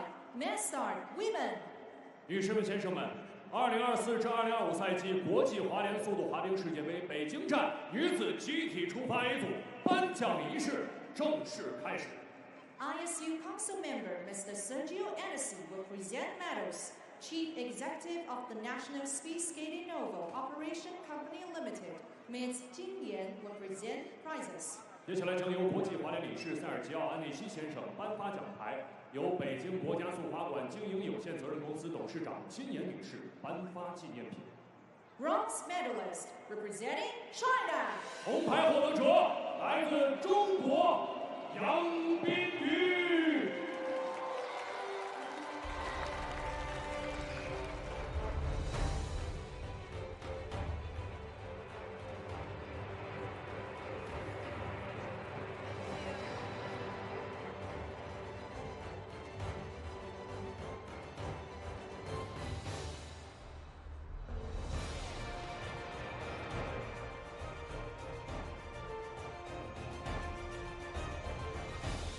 Single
女士们、先生们，2024至2025赛季国际滑联速度滑冰世界杯北京站男子集体出发 A 组颁奖仪式正式开始。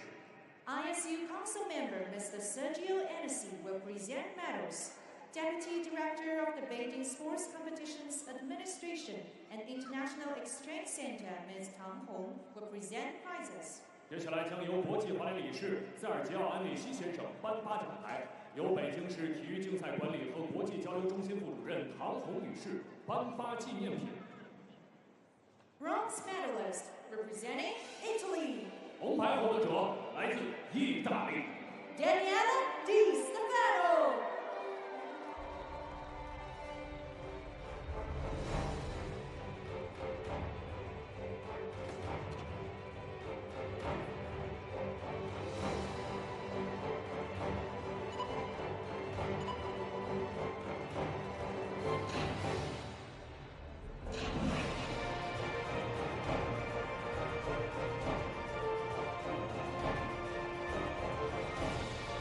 Silver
One event left on the schedule of World Cup Beijing. It is the team sprint. First time we've seen that over the course of this World Cup season. Women first, men will close things down, and they're looking at the four pairs. Norway and Czechia will start things off. We'll see the reigning world champion Canadian side in pair 2. United States, we'll see the Dutch, we'll see Poland, Germany, and others. 接下来将在赛道上进行比赛的是女子短距离团体追逐。 So here in the opening pair, there's a look at the Norwegian side. A gold and a silver last year, one in Stavanger. Ingeborg Sobran, Juliane Stad Samsonen, and Orla Greening Lovas. Those are the 3 for Norway. Samsonen in the red armband. And there is Team Czechia. Young squad, Katarina Kanova in the whites. Lucia Kovasova, Zuzana Kovasova. Those are the 3 out there for Czechia. Go to the start.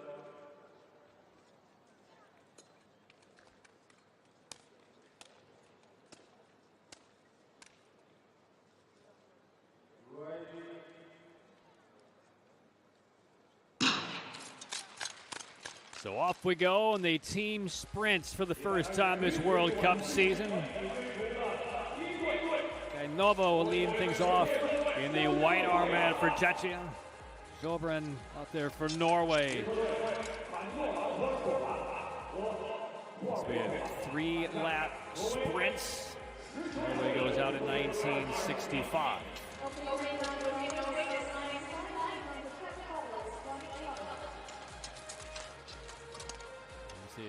Kanova falling off. 2 laps to go. Norway 34-15 the opening lap. And here's Team Czechia. Kovasova in the red armband leading the 2. Kovasova saw lots of the mass start last year. Who just took up speed skating about 7 years ago. She's in the yellow armband. She'll be the anchor here for Czechia. And off she goes into the final lap. Norway 102.59 in front.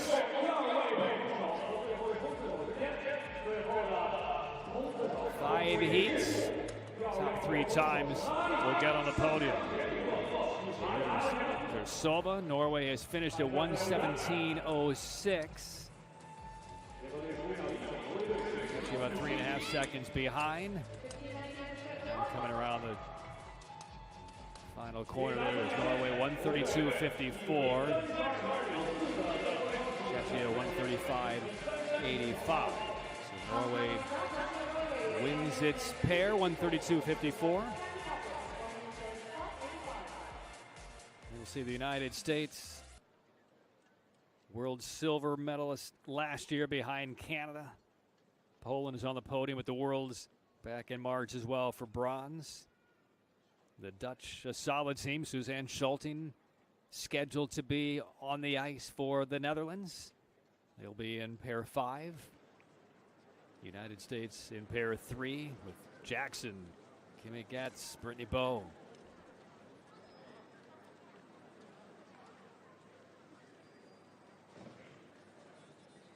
We'll see Poland in the 5th pair as well with Zamek Nogal, who claimed gold earlier in this 3rd day in Beijing in the 500. And then Zeliko Wojcik, who took bronze in that 500, is on the team sprint squad as well for Poland, along with Karolina Boziak.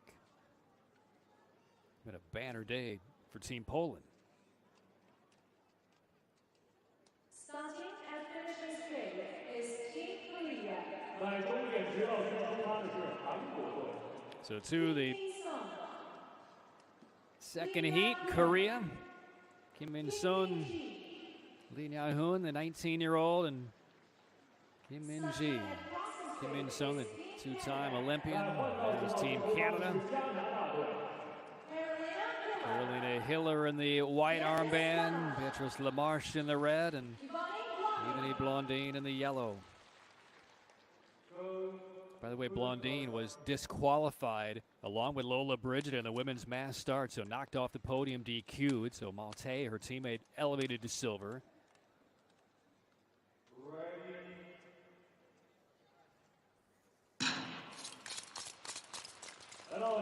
China's Yang Bin-yu took the bronze in the mass. They just had the award ceremony a couple of moments ago. So there is Team Canada. Carolina Hiller always out quickly in the 500, goes out fast.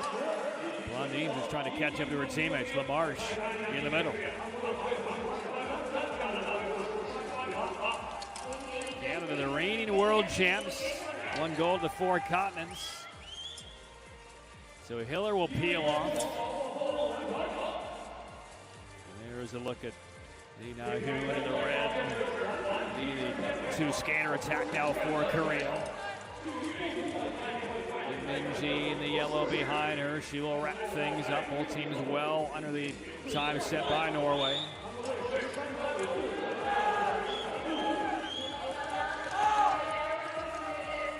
And there's the touch and the slingshot. Even Blondine on the way. We saw that with Zhao and Blondine in the mixed relay for Canada last week, and Nagano worked to perfection. A little bit of short track action here on the long track. That's a slingshot exchange. So there's Blondine. Canada right now a couple of seconds on top of Korea in this heat. Blondine drops both arms, will cross the line in 1:27.53, and Korea 1:31.29.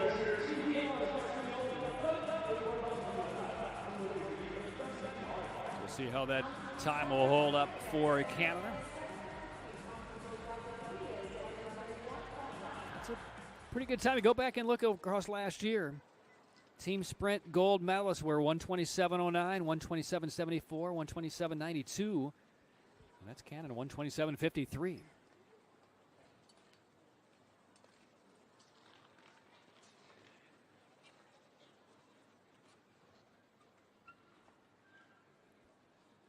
So 3 more heats to go.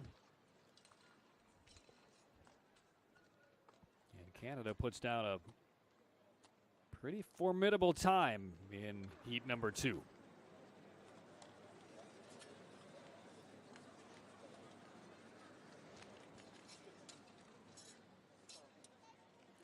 I think this is going to be the exchange we will see now. Didn't get to it on the replay there, the exchange between LaMarche and Blondine.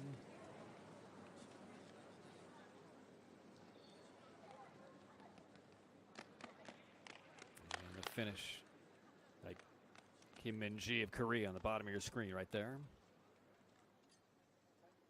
So Korea right now sitting second, 1:31.29. And now to the Olympic team of the United States. I'm Olympian. Kimmy Getz, Brittany Bowe, a couple of times Olympian. A lot of speed, especially with Erin Jackson opening things up here for the U.S. She certainly has not had the weekend that she was hoping to have in the 500 here in Beijing. The U.S. will match up against Kazakhstan. Silieva in the white armband. Zanina in the red, and Morosova in the yellow for Kazakhstan. They were on the podium once last year in the team sprint in Quebec with the bronze. The United States a gold in Stavanger, a bronze in Quebec.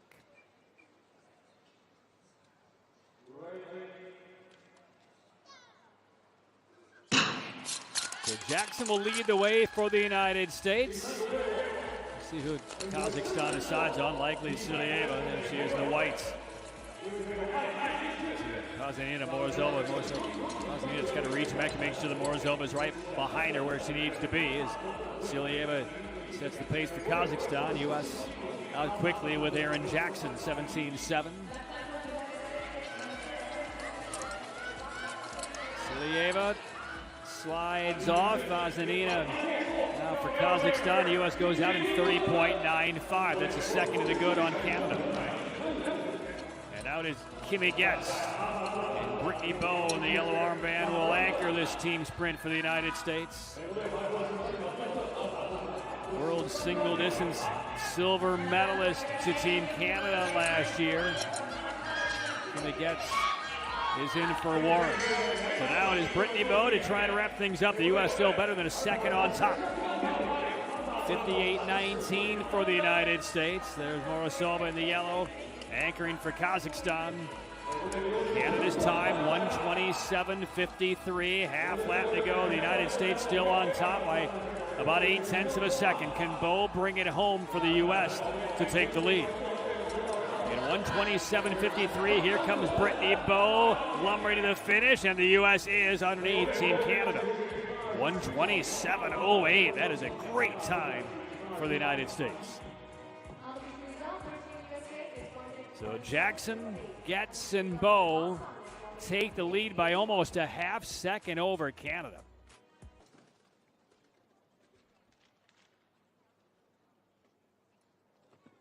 And Bowe comes home in 28.89. And gets in the middle, 27.2. So the U.S. in front. A couple more pairs to go. China and Germany up next.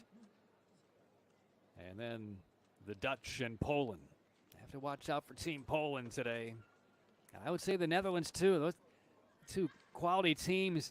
Unknown a little bit for the Dutch with Schulting in this team sprints after earning her first ever long track World Cup medal earlier today. Angel Dalleman, 17-year-old, new to the senior level. A couple of podium finishes this week for the 17-year-old.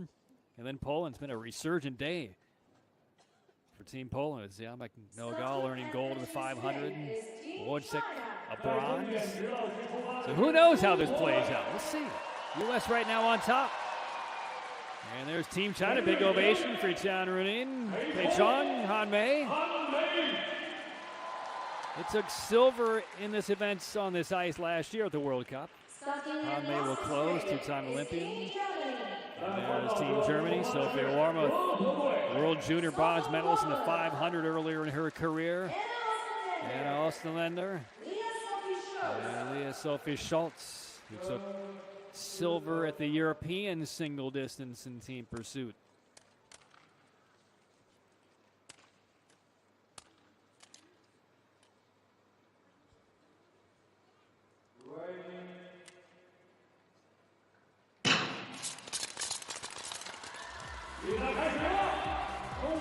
So Team China on the ice in the team sprints.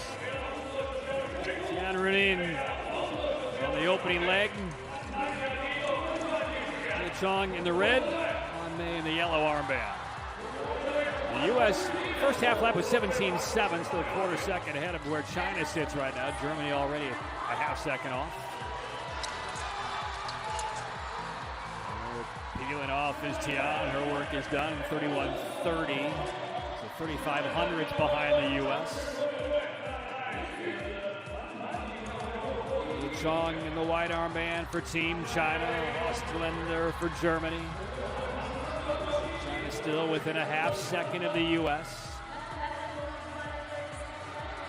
Han Mei will close things out for Team China. And there's the exchange by Germany. Schultz finishes. China lost some ground. Germany made up 2/10 on that half lap, and they're ahead of China right now. Han Mei, silver medalist of the world to the 1,000 and 1,500. Does she have what it takes to bring China back? She's losing more ground to the United States. 1:27.08, the time for the Americans. Here is Han Mei. And Mei is not going to get there in time. China right now third with one pair to go. 1:27.78 for China. Germany clocks in at 1:29.6.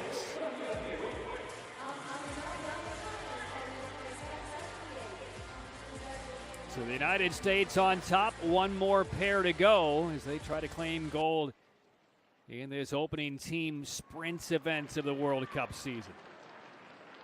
And it was an electric time by the Americans, Jackson, Getz, and Bowe.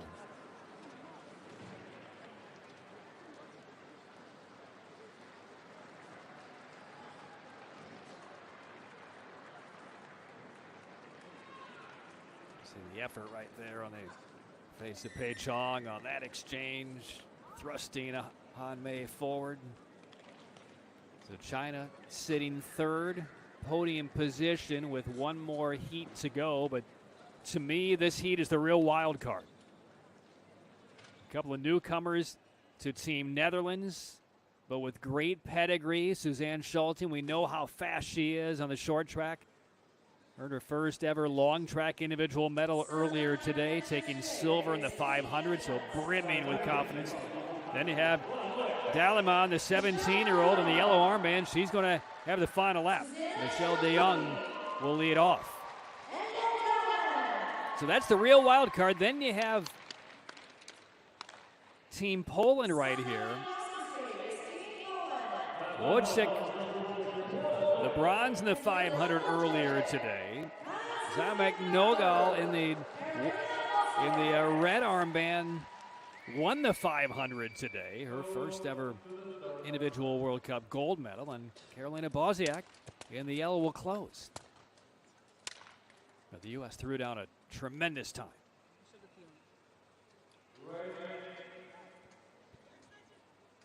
But there's talent and there's ability and a little bit of unknowns on both of these teams. How will this play out? So de Jong will open things up for the Dutch. Wojcik for Poland. The U.S. first half lap was 17.7.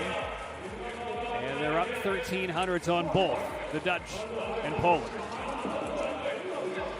Aaron Jackson went out in 30.95. So here is de Jong. She will give way now to Suzanne Schulting. 30.8 for the Dutch, 30.8 for Poland. They're both in front of the U.S. after one lap. So now it is Schulting for the Dutch. Zamek Nogal, the 500 champion. These are the gold and silver medalists in the 500 earlier today in the second legs. And they've increased their leads on the U.S. So there is Zamek Nogal. There's the exchange to Bozek. Was there enough on that exchange? The question. Schulting got the job done, 57.5, and now it's the 17-year-old for the Netherlands, Angel Dalaman. 1:27.08 is the time for the United States. The Dutch on top. It's the Dutch or the U.S., and here comes Dalaman, banking around the corner.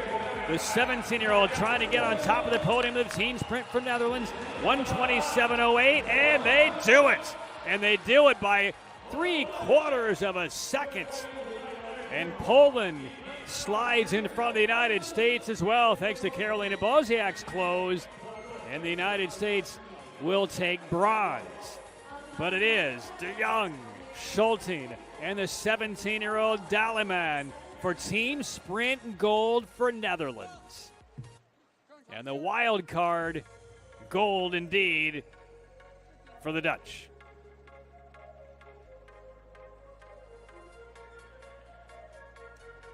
(1:26.34) the time for the Netherlands.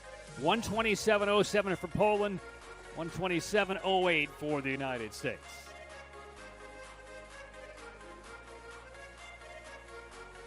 There's that last exchange to Dalaman. Oh, the speed of youth for the 17-year-old. First World Cup season, yeah. How's that? I mean, that's trust. That's pressure. You put your 17-year-old at the back end, and she comes through for gold for your squad. That's saying a lot of the belief in Dalaman. And how about the final day in Beijing for Poland on the women's side? Goodness. Zamek Nogal wins gold in the 500. Wojcik bronze. And they're on the podium here in the team sprint with a silver.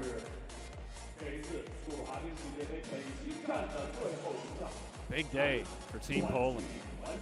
Big day for the Dutch.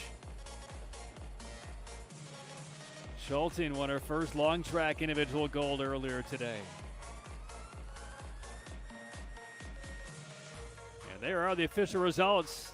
Netherlands win the team sprint to the women's side. Poland silver. The United States bronze.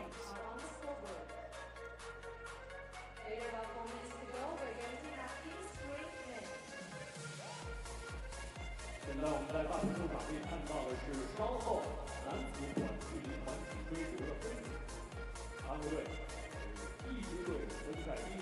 So of the events so far on the women's side, including the mass start, including the team sprints, and everything else here in Beijing, by my count, that is 10 medals for the Dutch. 2 in the first running of the 500, Leerdam and Voskamp. 1 today was Schulting in the 500, that was silver. The 1,000 with De Jong and Dalaman yesterday, silver and bronze. Joa Biuni won a silver in the 1,500. Dalaman won bronze. Biuni again, another silver in the 3,000 meter. Groeneboud won the mass starts, and now Team Netherlands claims the team sprint. That is a bounty of a weekend in Beijing.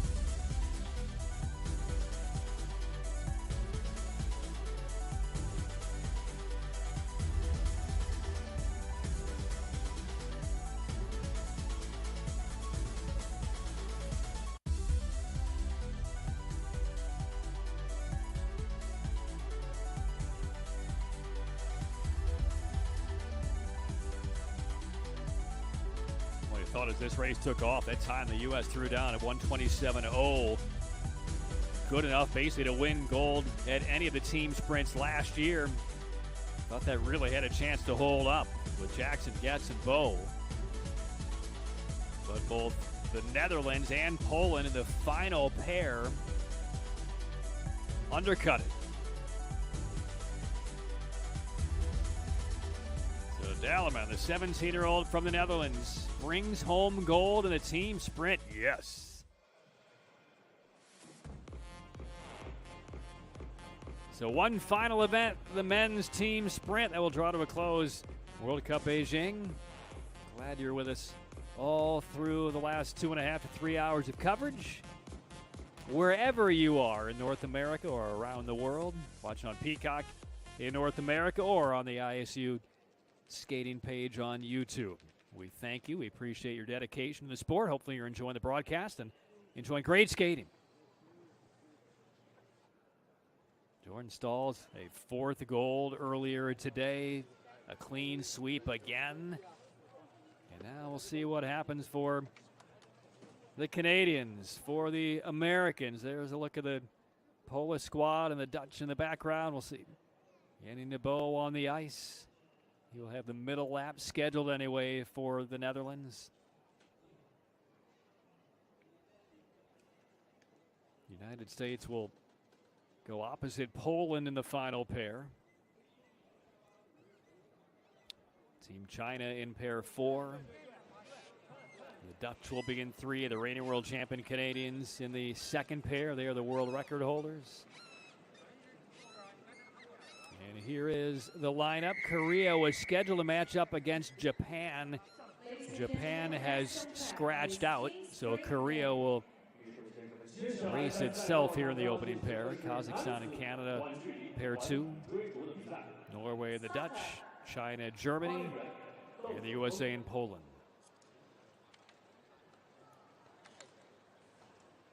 So Korea to the line. Kim Jong-ho, Cha Min-kyu, Cho Sang-hyuk. This is a veteran Korean squad.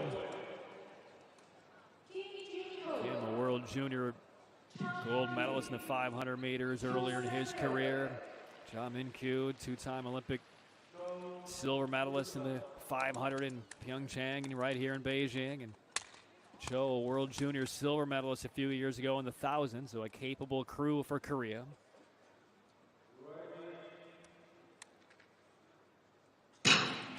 Racing the clock and no opponent here in the opening pair. Check the technique, we'll check the synchronicity here for Team Korea and see if they can put down a pretty good number to open things up and see how many teams after them will pass them. So Kim in the wide armband, banks around the corner. He will give way to Cha, 28.69 on the opening lap.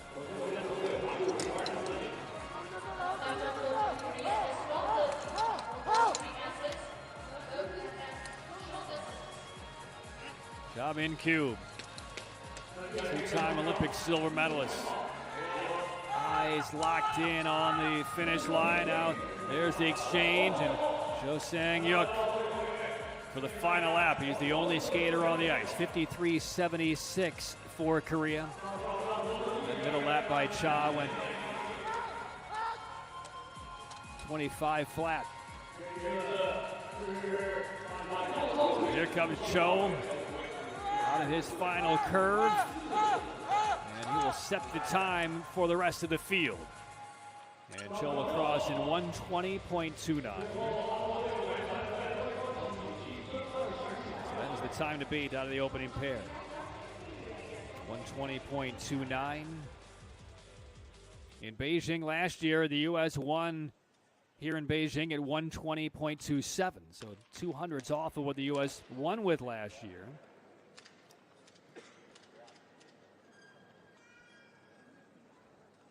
Well, that was the slowest gold medal winning team sprints of the three of the World Cup season last year.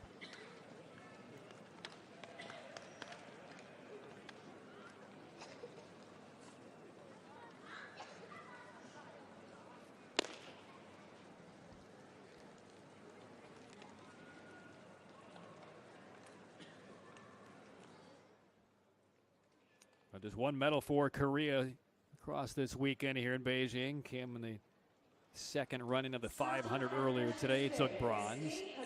So now to pair two, Canada and Kazakhstan. Canada, the reigning world champions. As you look at Team Kazakhstan, again, Koshkin, Nikita Nazanin, Altaj, Jarmab Cooley. There's Team Canada. Johnson, the only returner from the World Championship Canadian squad from earlier in 2024. World record holders, Christopher Fiola and Yankin Zhao. We saw Zhao last week in the mixed relay with Yevgeny Blondin get on the podium. His mom represented China in speed skating several years ago.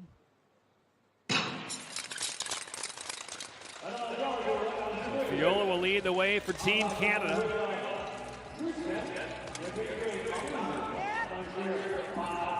.20.30 the official time for Team Korea.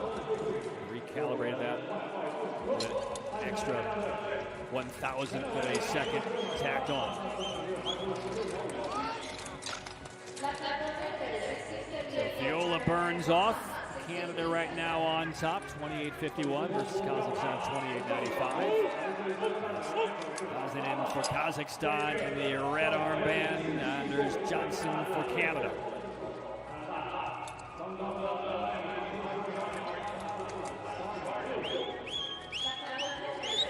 Here's the last exchange for Team Kazakhstan. There it is. Testing Cooley forward. Canada out there with Kun Zhao, the 20-year-old. His mom on Team Canada's coaching staff. And he's been hanging around short track and long track practices for the better part of his life. That's how he and Yevgeny Blondin actually met. Zhao was 6, and Canada will cross 1:19.41.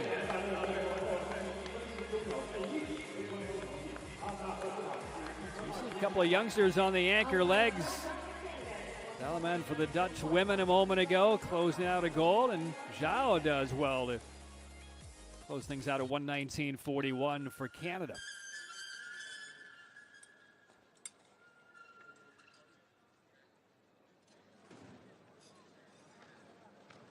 .26.1 last lap for Zhao right there. So Canada in front. 3 more pairs remaining.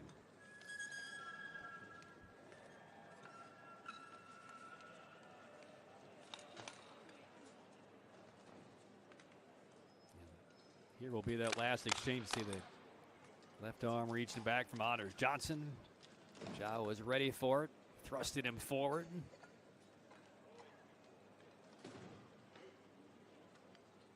the last curve from Zhao to bring it in.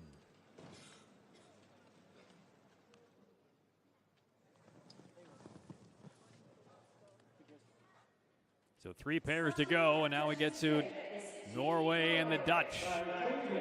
Norway on the finishing straight. So there are the trio for Norway. A gold and a silver in World Cup action last year.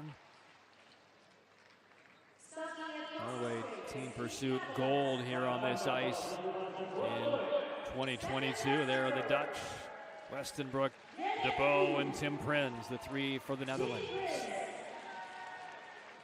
Christensen, Magnussen, Kogshaw, the 3 for Norway.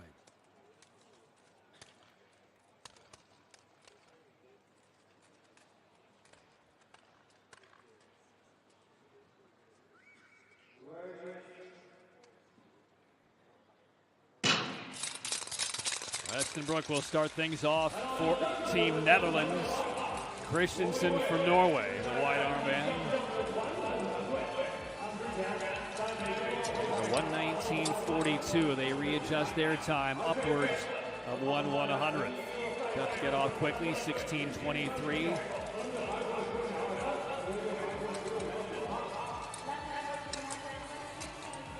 Magnussen on the second lap for Norway. 28:11 go the Dutch in the opening lap. 4/10 better than Canada.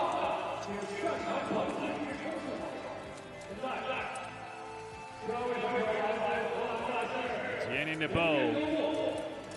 Second lap for the Netherlands out front. Tim Prins sits behind him in the yellow armband. Prins will now try to bring it in. There's the exchange to Kongshaug. But this pair belongs to the Dutch. 1:19.42, the time to beat. Tim Prins. Let's look at Kongshaug for Norway. We'll see if Prins can bring it in. Again, 1:19.42. There's the finish. Oh, yes, by over a second. 1:18.35 for the Dutch. Norway right now sitting 4th. Westenbroek, De Bow, Prins. They go out in 28:11. 24-second second lap.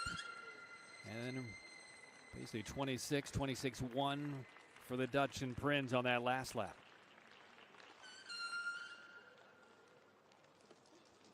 So the Dutch with a 1:18.35. We'll see if they adjust that as they have the final times of Korea and Canada. But that Dutch throw down a terrific time. 2 pairs to go.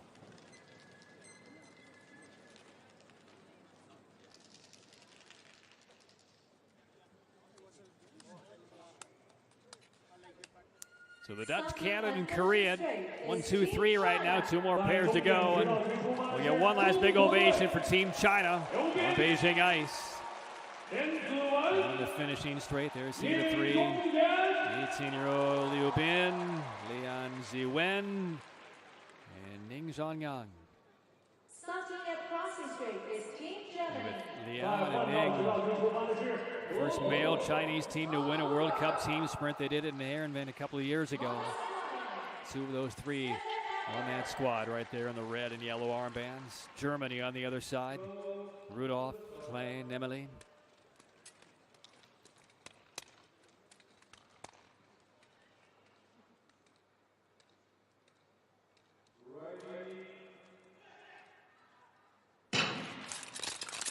One more pair to go after this one. United States and Poland.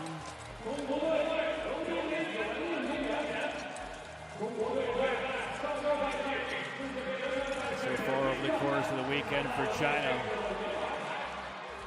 just a couple of medals on the men's side. Both belong to Ning. Silver in the 1500, bronze in the 1000. Ning will be the anchor. He's in the yellow armband for China. They're 28:52 in their first lap, 4/10 off the pace. And there was not a weak link on that Dutch side in this race. This will be tough to recover for China.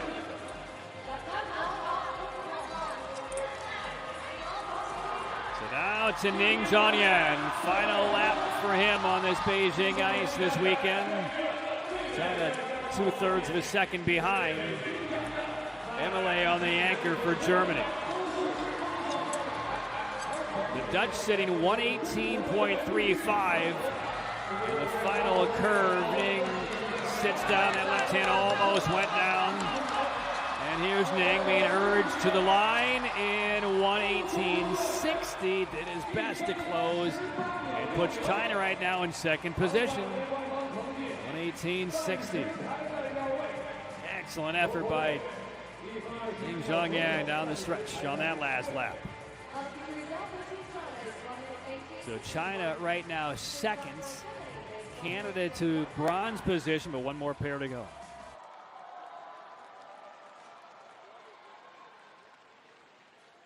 A 25.6 last lap for Ning. Reason he was on the anchor leg.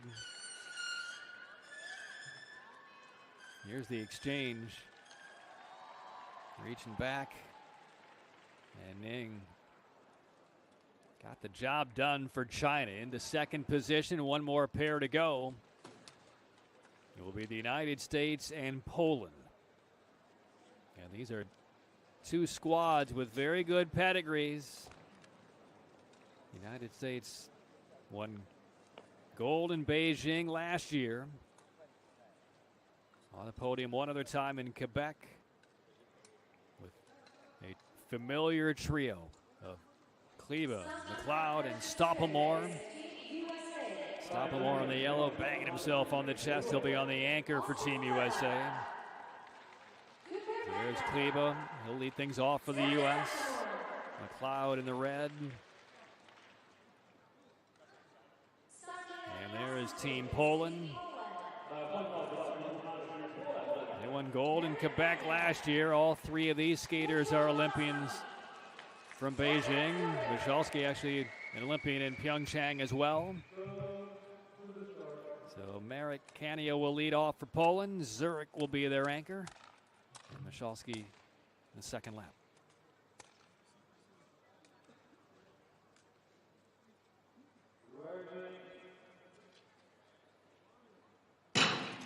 Final pair, final event, World Cup Beijing. The Dutch right now on top at 118.35. Kleba will lead the way for the U.S. on this first lap. And we'll check the splits. The Dutch went out in 28.11. And we'll check the U.S. as Kleba comes around the corner. And crossing the line, the U.S. at 28.76. Poland 28.49. Cooper McLeod in the red armband for the U.S. The 23-year-old. There is Michalski for Poland. US still off the pace, as are Poland. One final lap to go. It'll be Stoppelmoor on the anchor for the U.S. They're 8/10 behind Zurich for Poland. So there is Stoppelmoor. He will need a big lap because Ning went out hard on his final 400. The U.S. within a half second. Here is Stoppelmoor. Can he pick up necessary ground? 118.35 for the Dutch. Stoppelmoor in 118.50. He closed, but not quite enough. It will be silver for the U.S. and gold for the Dutch. Westenbroek, DeBow, and Prins will win gold in Beijing.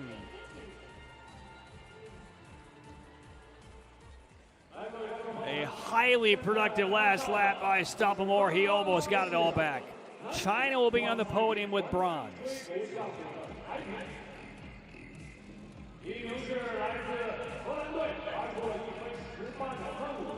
So China will celebrate a team medal, and we heard the reaction from the Dutch on the infield when they saw the 1500ths of a second victory over the United States. They wanted it.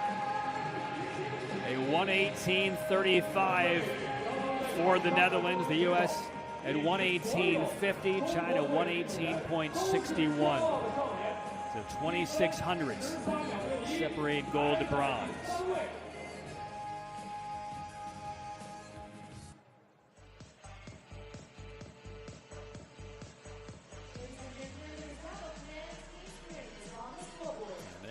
fast exchange for Poland. Here is Stopamore driving home out of that final curve. And he was about, 7/10 of a second behind when that last lap began. Stopamore closed in 25.4. 25.46 officially. Yeah, that brought the U.S. that close, 15 hundredths away from gold.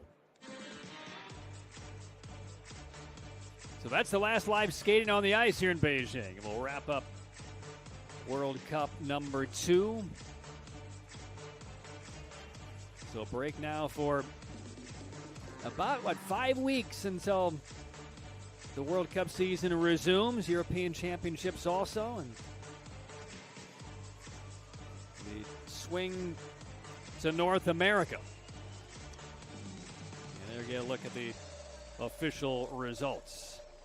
So the Dutch over the United States. U.S. wins silver. China will win the bronze.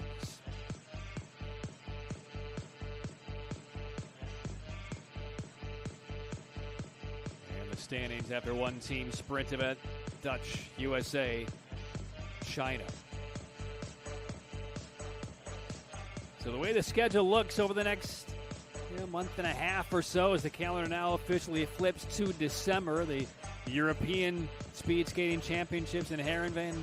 That'll be in the second week of January. The World Cup season will resume in Calgary a couple of weeks after that, then head to Milwaukee.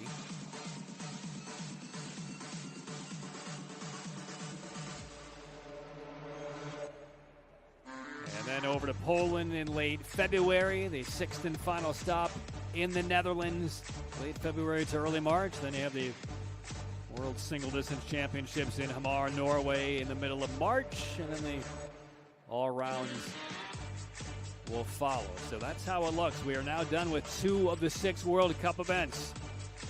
The storylines, the takeaways, well, first and foremost, Jordan Stoltz of the United States. Swept in Nagano, all 4 golds. Swept in Beijing, all 4 of his events. He's run his winning streak individually to 16 World Cup races in a row. On the women's side, Yoshida, a couple of 500-meter sprint wins for the Japanese 21-year-old. Miho Takagi, undefeated as well, winning both 1000s and 1500s over the first couple of weeks. Even Blondin has had a solid start to the year. Gronewood, a couple of mass start golds. What we saw from Team Poland on the women's side today, and really the Dutch women overall. So that is where we sit after the opening 2 World Cup events. And again, we will see you for the European Championships coming up in early January, and then the World Cup season will resume in Calgary and Milwaukee, back-to-back weeks in late January. So enjoy your holidays, and we will talk with you again in about 6 weeks' time for the European Championships, and then the resumption of the World Cup in Calgary, January 24th through the 26th. So for all of us with the ISU, we thank you for watching wherever you are. Happy holidays. Enjoy the rest of your weekend. Thanks for watching. So long from Beijing.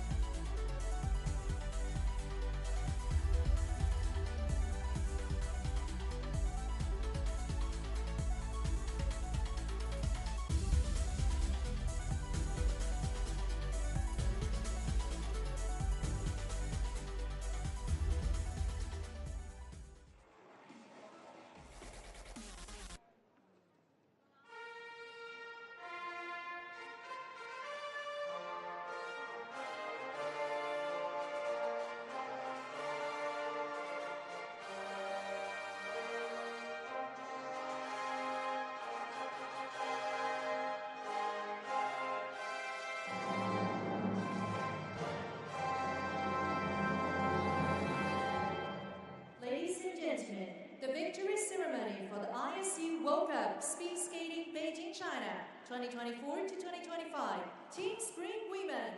女士们、先生们，2024至2025赛季国际滑联速度滑冰世界杯北京站女子短距离团体追逐颁奖仪式正式开始。ISU Council Member Mr. Sergio Anasi will present medals. Chief Executive of the National Speed Skating Oval Operation Company Limited, Ms. Jin Yan, will present prizes. 接下来将由国际滑联理事塞尔吉奥·安内西先生颁发奖牌，由北京国家速滑馆经营有限责任公司董事长金妍女士颁发纪念品。Bronze medalist representing USA. 获得铜牌的代表队是美国队。Aaron Jackson, Kimi Goes, Brittany Bowe.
女士们、先生们，2024至2025赛季国际滑联速度滑冰世界杯北京站男子短距离团体追逐颁奖仪式正式开始。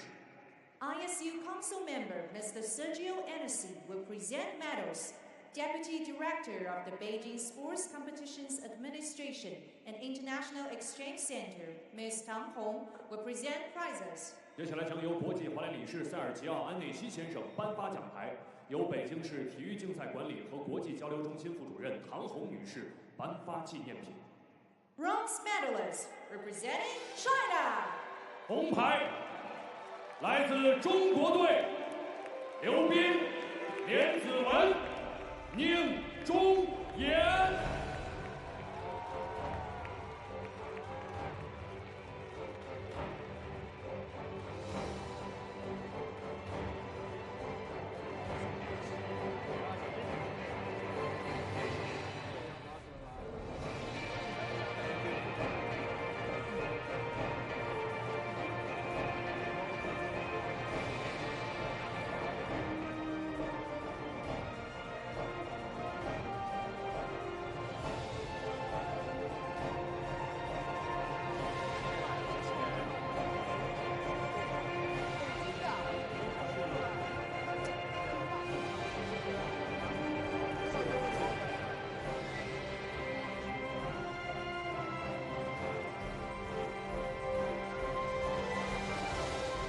Silver medalist representing USA. 获得银牌代表队是美国队。 Austin Clever, Cooper McLeod, Zach Stopper.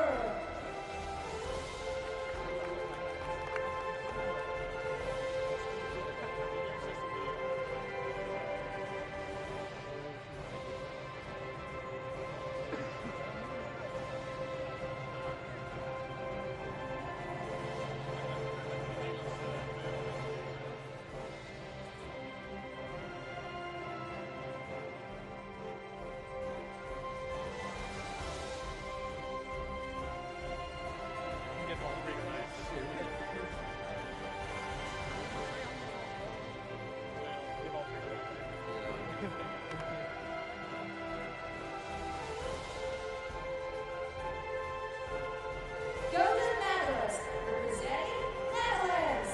获得金牌的代表队是荷兰队。 Stefan Westenbroek, Yannick Debu, Team Greetings.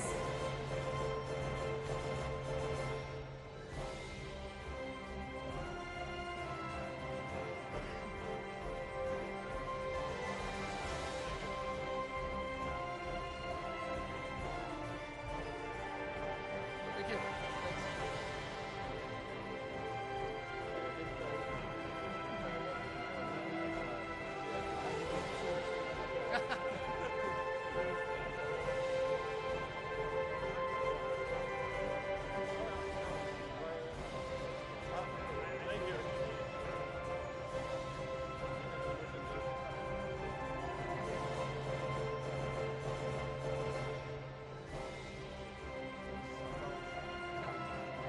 ，Ladies and gentlemen, our congratulations to the ISU local winner and medalist. 女士们、先生们，让我们一起祝贺2024至2025赛季国际滑联速度滑冰世界杯北京站的冠军队伍和所有获奖运动员。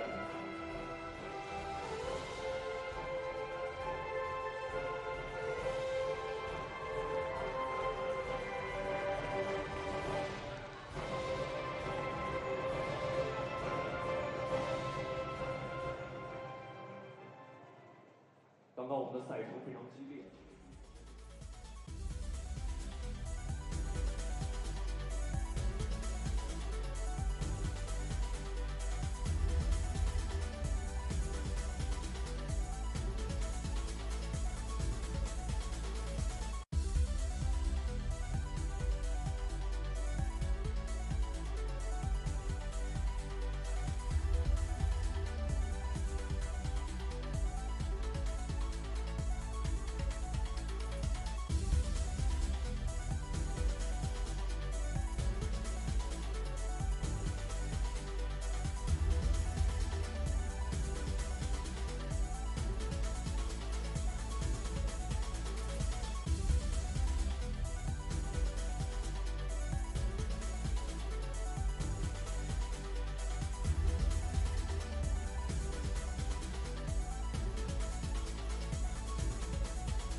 感谢大家，大家再见。